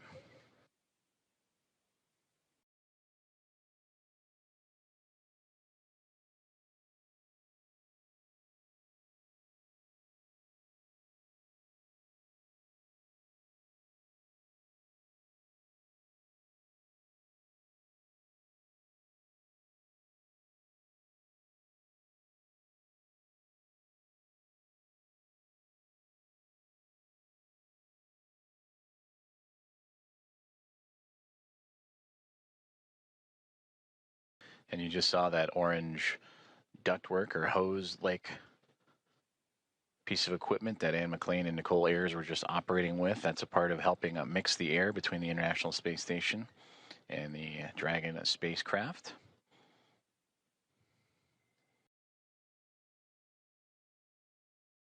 They'll continue to check some vent valves as well, so it just might be a little bit more time before we welcome the crew on board. But these final checks, again, critical to making sure that everything is good and sealed tight with no leaks and no issues, as Dragon Grace will be docked to the International Space Station for approximately the next 2 weeks.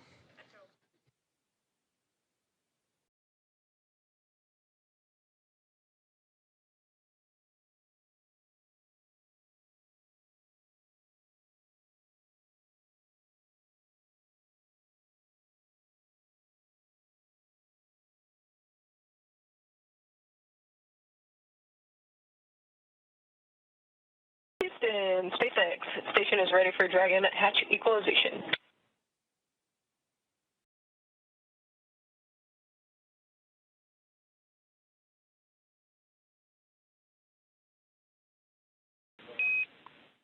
Houston, copy. Stand by.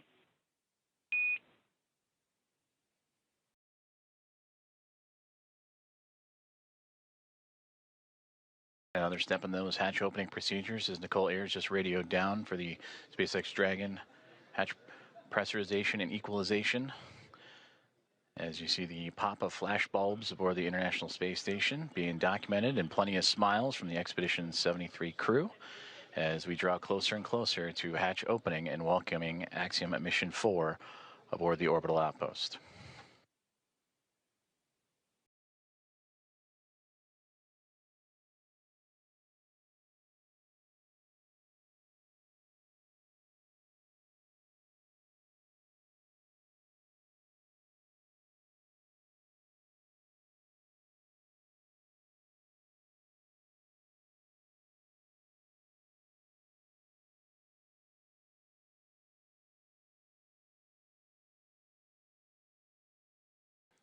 Meanwhile, here on the ground inside NASA's Mission Control, the International Space Station Flight Control Room, anticipation also building up as the room starting to fill with NASA leadership as well as the Athena flight team continuing to work through the hatch opening procedures. Flight Director Allison Bollinger closely monitoring every step of the way as Nicole Ayers is continuing to work through each checkpoint on her list. That's what you saw on the little tablet that she was referring to, making sure every step is covered as she has now floated back into the pressurized mating adapter across the APAS hatch. Station Houston on the big loop. We're still working some ground config actions before we're ready for equalization. In the meantime, can we get confirmation that the standoff cross went into the standoff cross bag? We were unable to tell from the video. It was in there when you guys called. Thanks. Copy, thanks.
Hearing communications from teams on the ground as they continue to work through hatch opening procedures and making sure all pressurization and leak checks are good and everything equal between the Dragon spacecraft and the International Space Station before the hatches can be formally opened on both sides. You can see into this hatchway the space-facing port, or into the space-facing side of the Harmony module aboard the International Space Station and the International Docking Adapter that welcomed the connection of Axiom Mission 4 at 5:31 a.m. Central Time earlier this morning. And since then, the crews aboard both the Dragon Gray spacecraft and International Space Station have been diligently working and continue to monitor the progress of that hatch opening with teams on the ground also following suit.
Station Dragon Houston on the big loop. Stand by for equalization. Expected to take 1 minute.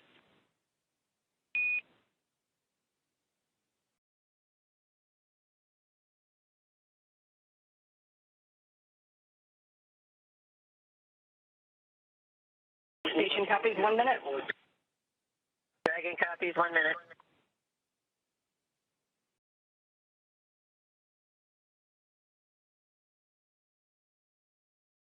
Great communications there from all teams here at NASA's Johnson Space Center and International Space Station Mission Control Room, teams in the SpaceX in Hawthorne, California, and everyone aboard the Dragon SpaceX Grace in Axiom Mission 4 and the International Space Station as we continue to march towards the hatch opening to welcome Axiom Mission 4 aboard the orbiting laboratory.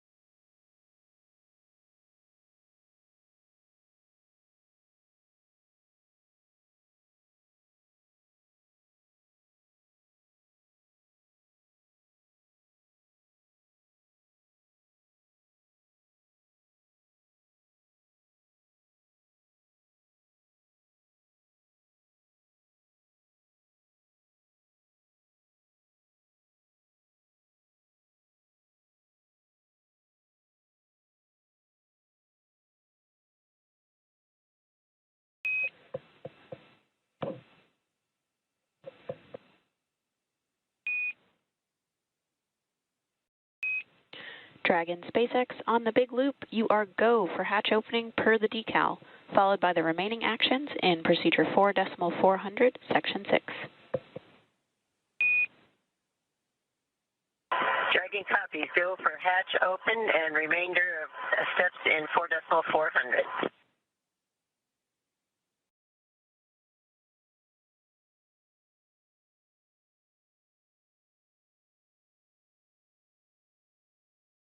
We are go for hatch opening is what you have just heard. If you are just now joining us, you are tuned into live coverage of the arrival of Axiom Mission 4, the International Space Station.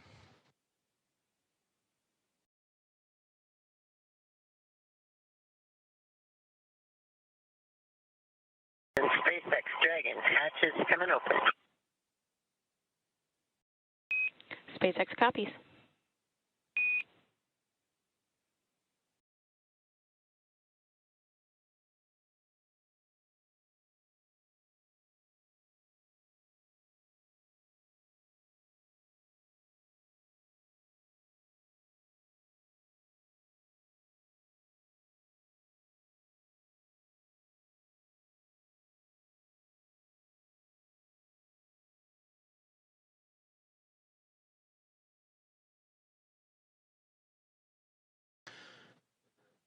Expedition 73 crew anxiously awaiting as we just received the go for hatch opening to welcome Axiom Mission 4 into the International Space Station.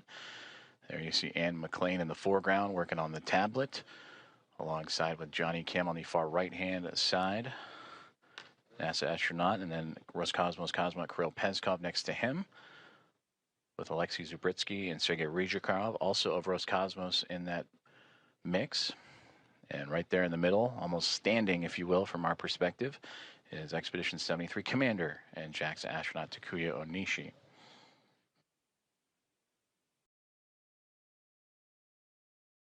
From this view, they are looking SpaceX up. Dragon, hatch is open at 12:14, and we're requesting the go for the LIO change.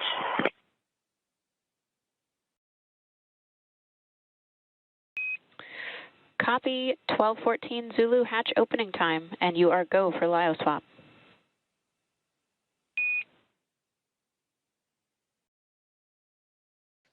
And there you heard that the hatch is open and confirmed at 7:14 a.m. Central Time, as the hatches are open between SpaceX Dragon Grace spacecraft and the International Space Station. Again, 7:14 a.m. Central, 8:14 a.m. Eastern.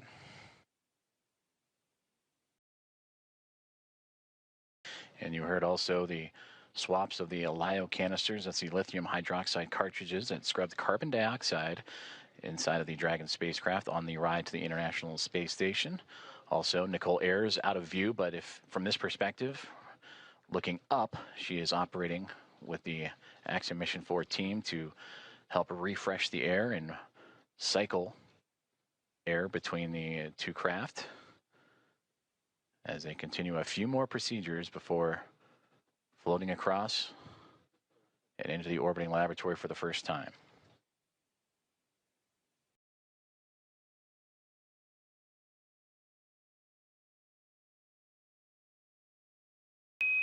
Dragon SpaceX on the big loop for LIO cartridge.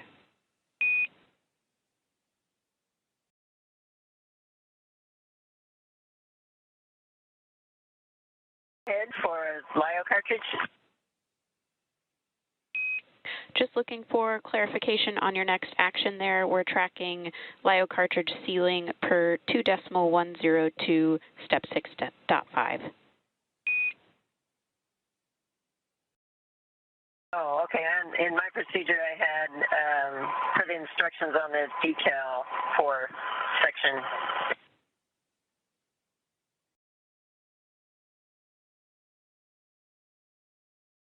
For section 4 of the instructions on the decal. And copy that, Peggy. We'll defer to the instructions in 2.102.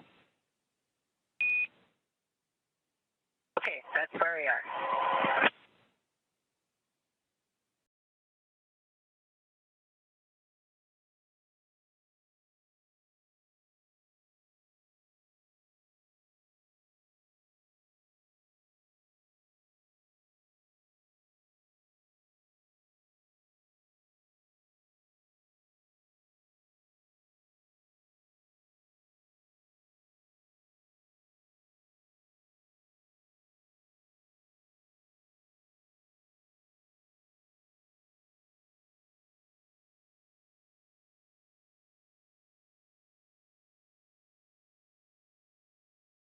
You just heard communications between Axiom Mission 4 Commander Peggy Whitson and the teams on the ground as they were talking about the swapping of the lithium hydroxide cartridges as the hatch has been opened between the Dragon spacecraft and the International Space Station just a few moments ago at 7:14 a.m.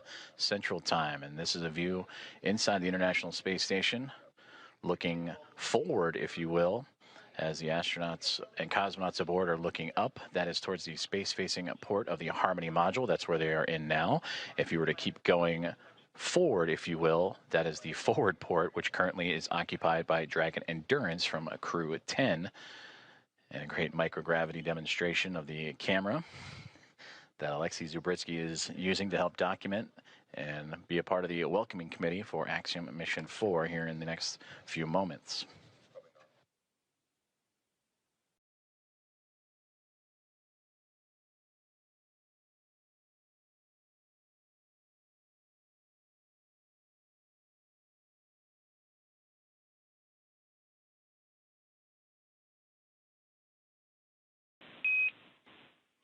Dragon Houston on the big loop.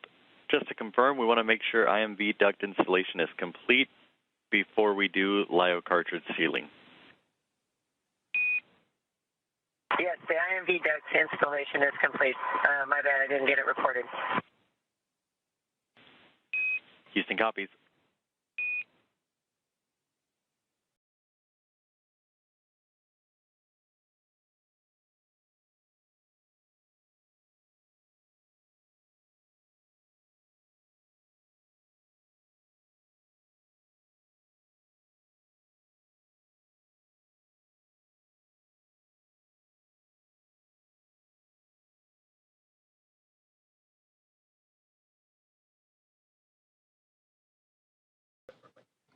Now we switch views from pretty much the point of view of what the astronauts have been looking at. From what we have seen, they were looking up, and this is the shot up into that node to zenith hatchway of the Harmony module. That is Nicole Ayers, NASA astronaut, just on the other side of that APAS hatchway, working with the Axiom Mission 4 crew. You heard them talking about IMV ducting and LIO cartridges. That IMV ducting helps mix the air of the International Space Station environment with the air inside of Dragon.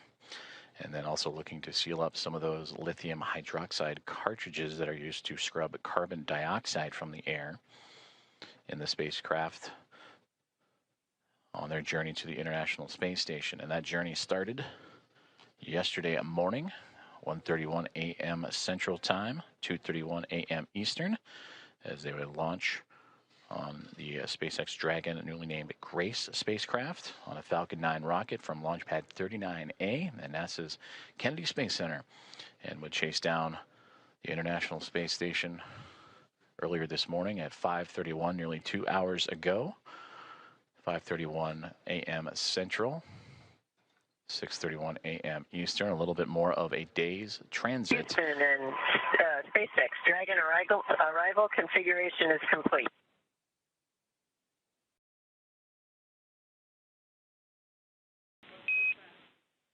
Houston copies. SpaceX copies.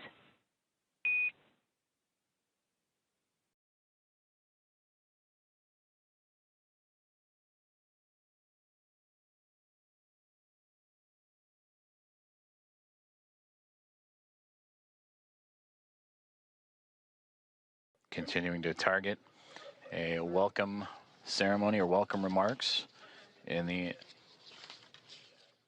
near future at 8:35 a.m. Central Time. So a little bit more than an hour from now is Axiom Mission 4 and the International Space Station continuing to work through hatch opening procedures, but getting close, you can start to see a little bit of a window of opportunity that was just on the other side of astronaut Anne McLean and Nicole Ayers there, as they are working on IMV ducting, mixing the air of the station and Dragon, and lithium hydroxide cartridges, stowage and swapping out.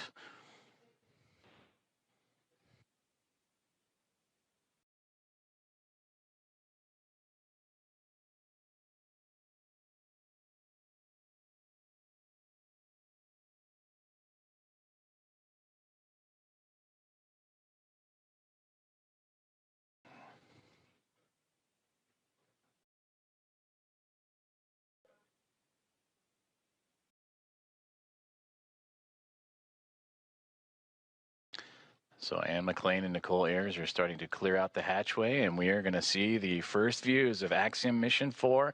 Commander Peggy Whitson, the first one across the A-Pass hatch, receiving great big hugs from Nicole Ayers and the Expedition 73 crew. Axiom Mission 4, welcome aboard the International Space Station. Pilot Shubhanshu Shukla is the next one to come across, representing ISRO. It is his first space flight for Peggy Whitson, her return to the International Space Station on her fifth flight, second as a member of Axiom Space.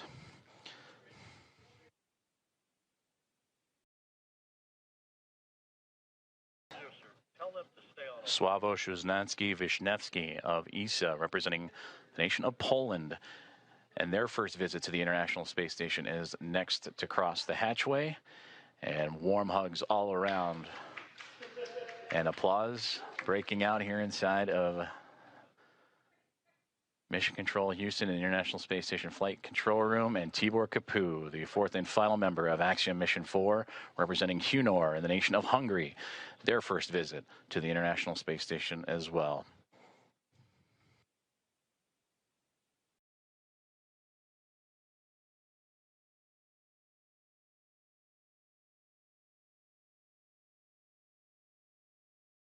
Great big hugs and handshakes across all members of Expedition 73 and Axiom Mission 4 is Anne McLean and Nicole Ayers of NASA, along with Johnny Kim, Kirill Peskov, Sergei Ryzhikov, and Alexei Zabritsky of Roscosmos, and Takuya Onishi, commander of Expedition 73 and of JAXA, with handshakes and hugs for Peggy Whitson, Shubhanshu Shukla, Sławomir Wisniewski, and Tibor Kapu. And with their arrival to the International Space Station, that now makes 288 visitors to the orbiting laboratory.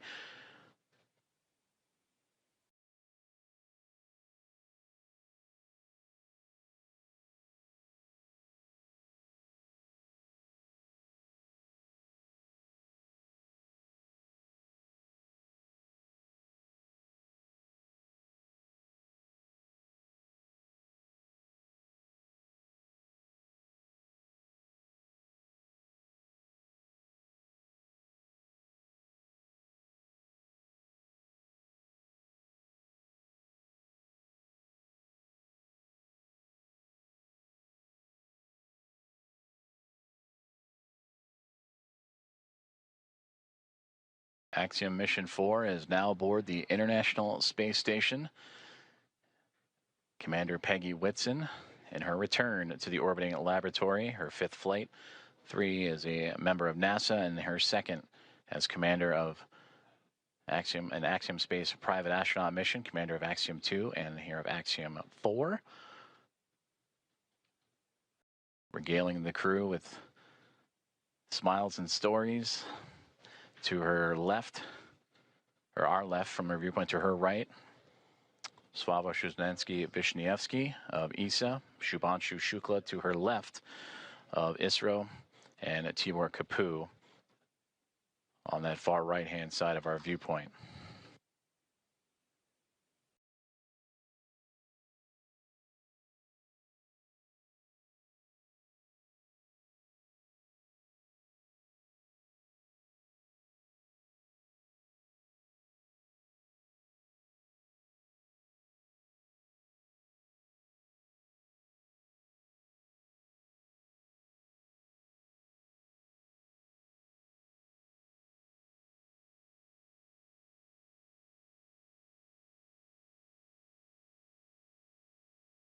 The crew is safely aboard the International Space Station. Welcome again to Axiom Mission 4.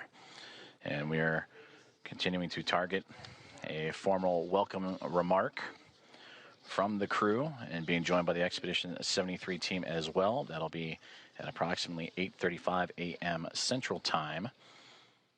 And from there, they will receive a safety briefing and begin their nearly approximately 2-week mission aboard the International Space Station, in which they will participate in around 60 research investigations representing 31 countries, with more than 24 of those experiments sponsored by the ISS National Lab.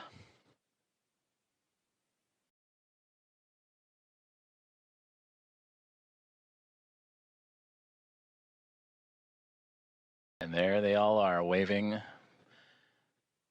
back at our coverage here inside of the International Space Station Flight Control Room. Station Houston on 2. Thanks for the wave. Great to see everybody.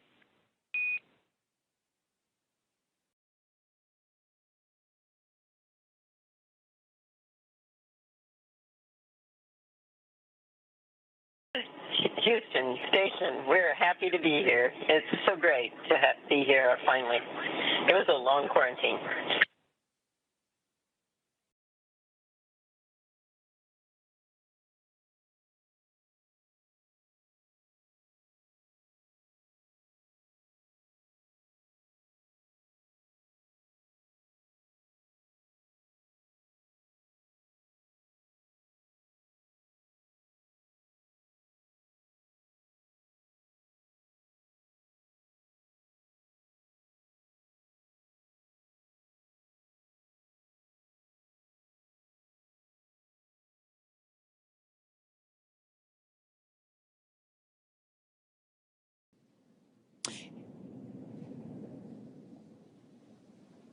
And with the crew now in the space station, we're going to wrap up our portion of the live joint coverage from Hawthorne. It's been an honor to support Axiom Mission 4 thus far, and we wish the crew a successful time on the space station. We're, of course, also looking forward to joining AX4 again when it's time to return home. Ronnie, from launch to docking, it has been an absolute pleasure sharing this desk with you. What has been years in the making for India, Poland, and Hungary is now well underway. Axiom Space and NASA's joint coverage will continue from here through to the welcome ceremony as Peggy, Shubhanshu, Swavesh, and Tibor start their 2 weeks aboard the orbiting laboratory. Over the course of our crew's time on station, we will be producing mission updates from Axiom Space's own space station development facility in Houston, Texas. So we invite you to follow the progress of AX4 on axiomspace.com and through Axiom Space's social media channels. So with that, on behalf of SpaceX, Axiom Space, and NASA, thank you all for tuning in to watch. While our stream on X is coming to a close, coverage of the welcome ceremony now continues on NASA Plus, axiom.space/live, and Axiom Space's social channels. With that, we'll turn it back over to you, Joseph. Have a great morning, everyone, and go AX4. Go AX4. From the orbiting laboratory is NASA astronaut Ann McClain and Nicole Ayers working through their procedures for hatch opening. The APAS hatch is open after successful vestibule pressurization and checks. They are now covering up that APAS hatch. SpaceX Dragon in step 5 of 2.102. We're waiting. 5:31 a.m. Central Time with that initial contact. The soft capture turned to hard capture and mating. Hatch opening procedures took about 2 hours or so to complete, with teams on both sides inside the Dragon spacecraft and the International Space Station meticulously checking for leaks and going through each procedure step by step. Before that moment we just had a couple moments ago at 7:14 a.m. Central Time, in which the hatch was opened and the astronauts of Axiom Mission 4 floated on through to the International Space Station. And JAXA astronaut Takuya Onishi.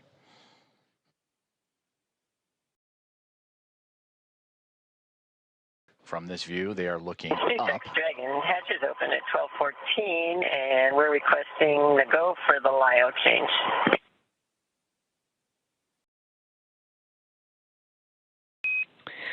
Copy 12:14 Zulu hatch opening time, and you are go for LIO swap.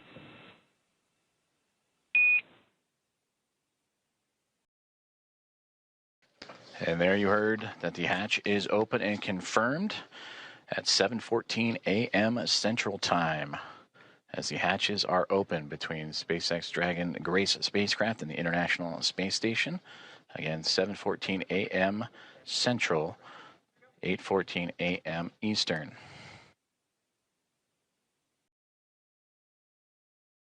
And you heard also the swaps of the LIO canisters. That's the lithium hydroxide cartridges that scrubbed carbon dioxide inside of the Dragon spacecraft on the ride to the International Space Station.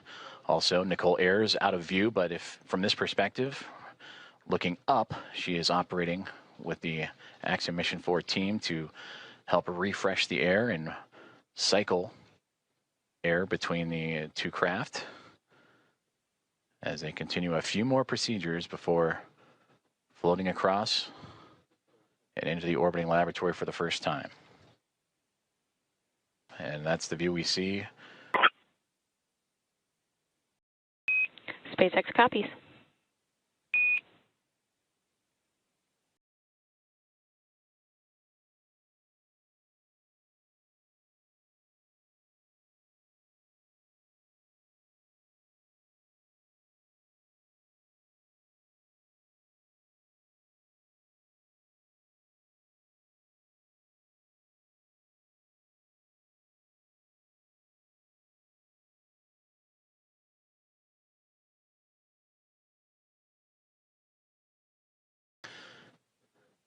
Expedition 73 crew anxiously awaiting as we just received the go for hatch opening to welcome Axiom Mission 4 into the International Space Station.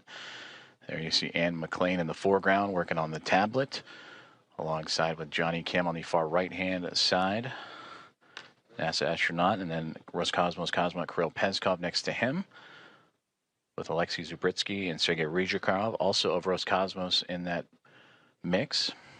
And right there in the middle, almost standing, if you will, from our perspective, is Expedition 73 Commander and JAXA astronaut Takuya Onishi.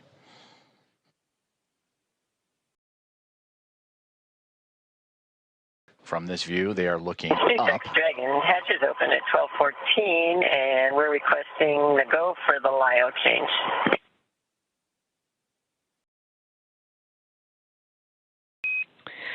Copy 1214 Zulu hatch opening time, and you are go for LIO swap.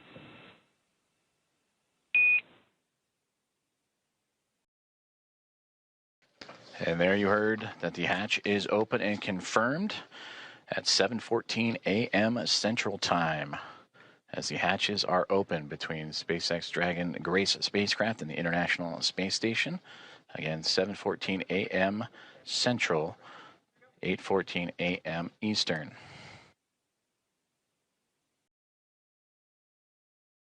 And you heard also the swaps of the LIO canisters. That's the lithium hydroxide cartridges that scrubbed carbon dioxide inside of the Dragon spacecraft on the ride to the International Space Station. Also, Nicole Ayers out of view, but if from this perspective, looking up, she is operating with the Axiom Mission 4 team to help refresh the air and cycle air between the two craft as they continue a few more procedures before floating across and into the orbiting laboratory for the first time.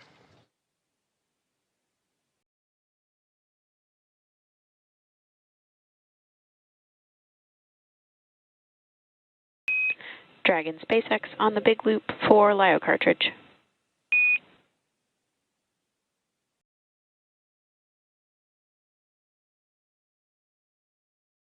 Head for LIO cartridge. Just looking for clarification on your next action there. We're tracking LIO cartridge sealing per 2.102 step 6.5. Oh, okay. And in my procedure, I had for the instructions on the decal for section.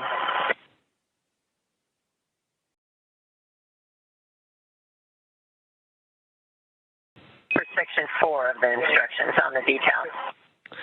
And copy that, Peggy. We'll defer to the instructions in 2.102. Okay, that's where we are.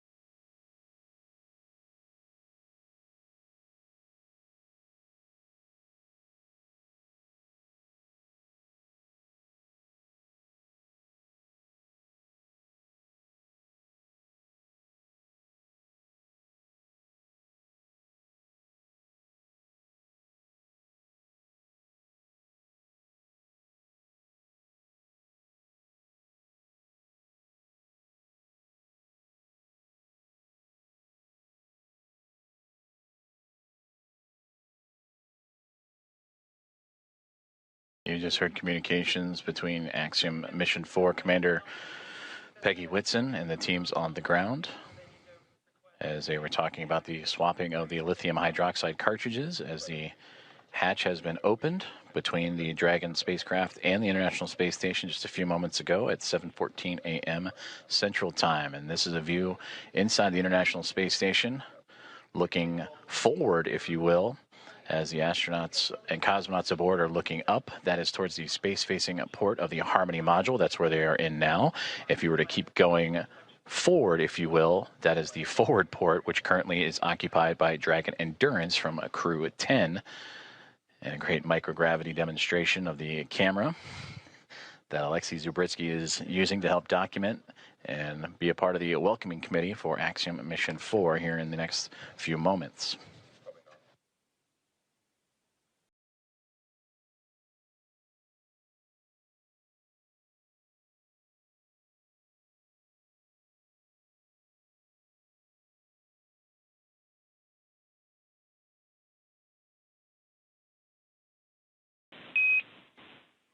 Dragon Houston on the big loop. Just to confirm, we want to make sure IMV duct installation is complete before we do LiO cartridge sealing. Yes, the IMV duct installation is complete. My bad, I didn't get it reported. Houston copies.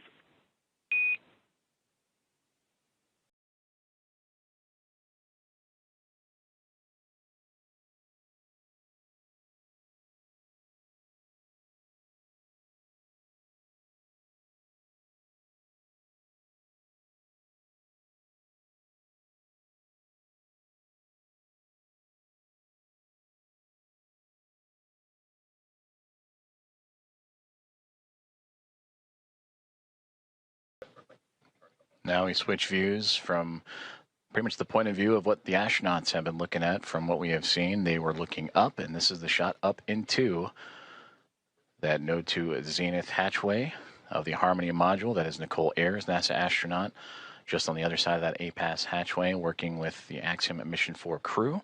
You heard them talking about IMV ducting and LiO cartridges. That IMV ducting helps mix the air of the International Space Station environment with the air inside of Dragon. And then also looking to seal up some of those lithium hydroxide cartridges that are used to scrub carbon dioxide from the air in the spacecraft on their journey to the International Space Station. And that journey started yesterday morning, 1:31 a.m. Central Time, 2:31 a.m. Eastern, as they would launch on the SpaceX Dragon, newly named Grace spacecraft, on a Falcon 9 rocket from Launch Pad 39A at NASA's Kennedy Space Center, and would chase down the International Space Station earlier this morning at 5:31, nearly 2 hours ago, 5:31 a.m. Central, 6:31 a.m. Eastern, a little bit more of a day's transit. Houston and SpaceX Dragon arrival configuration is complete.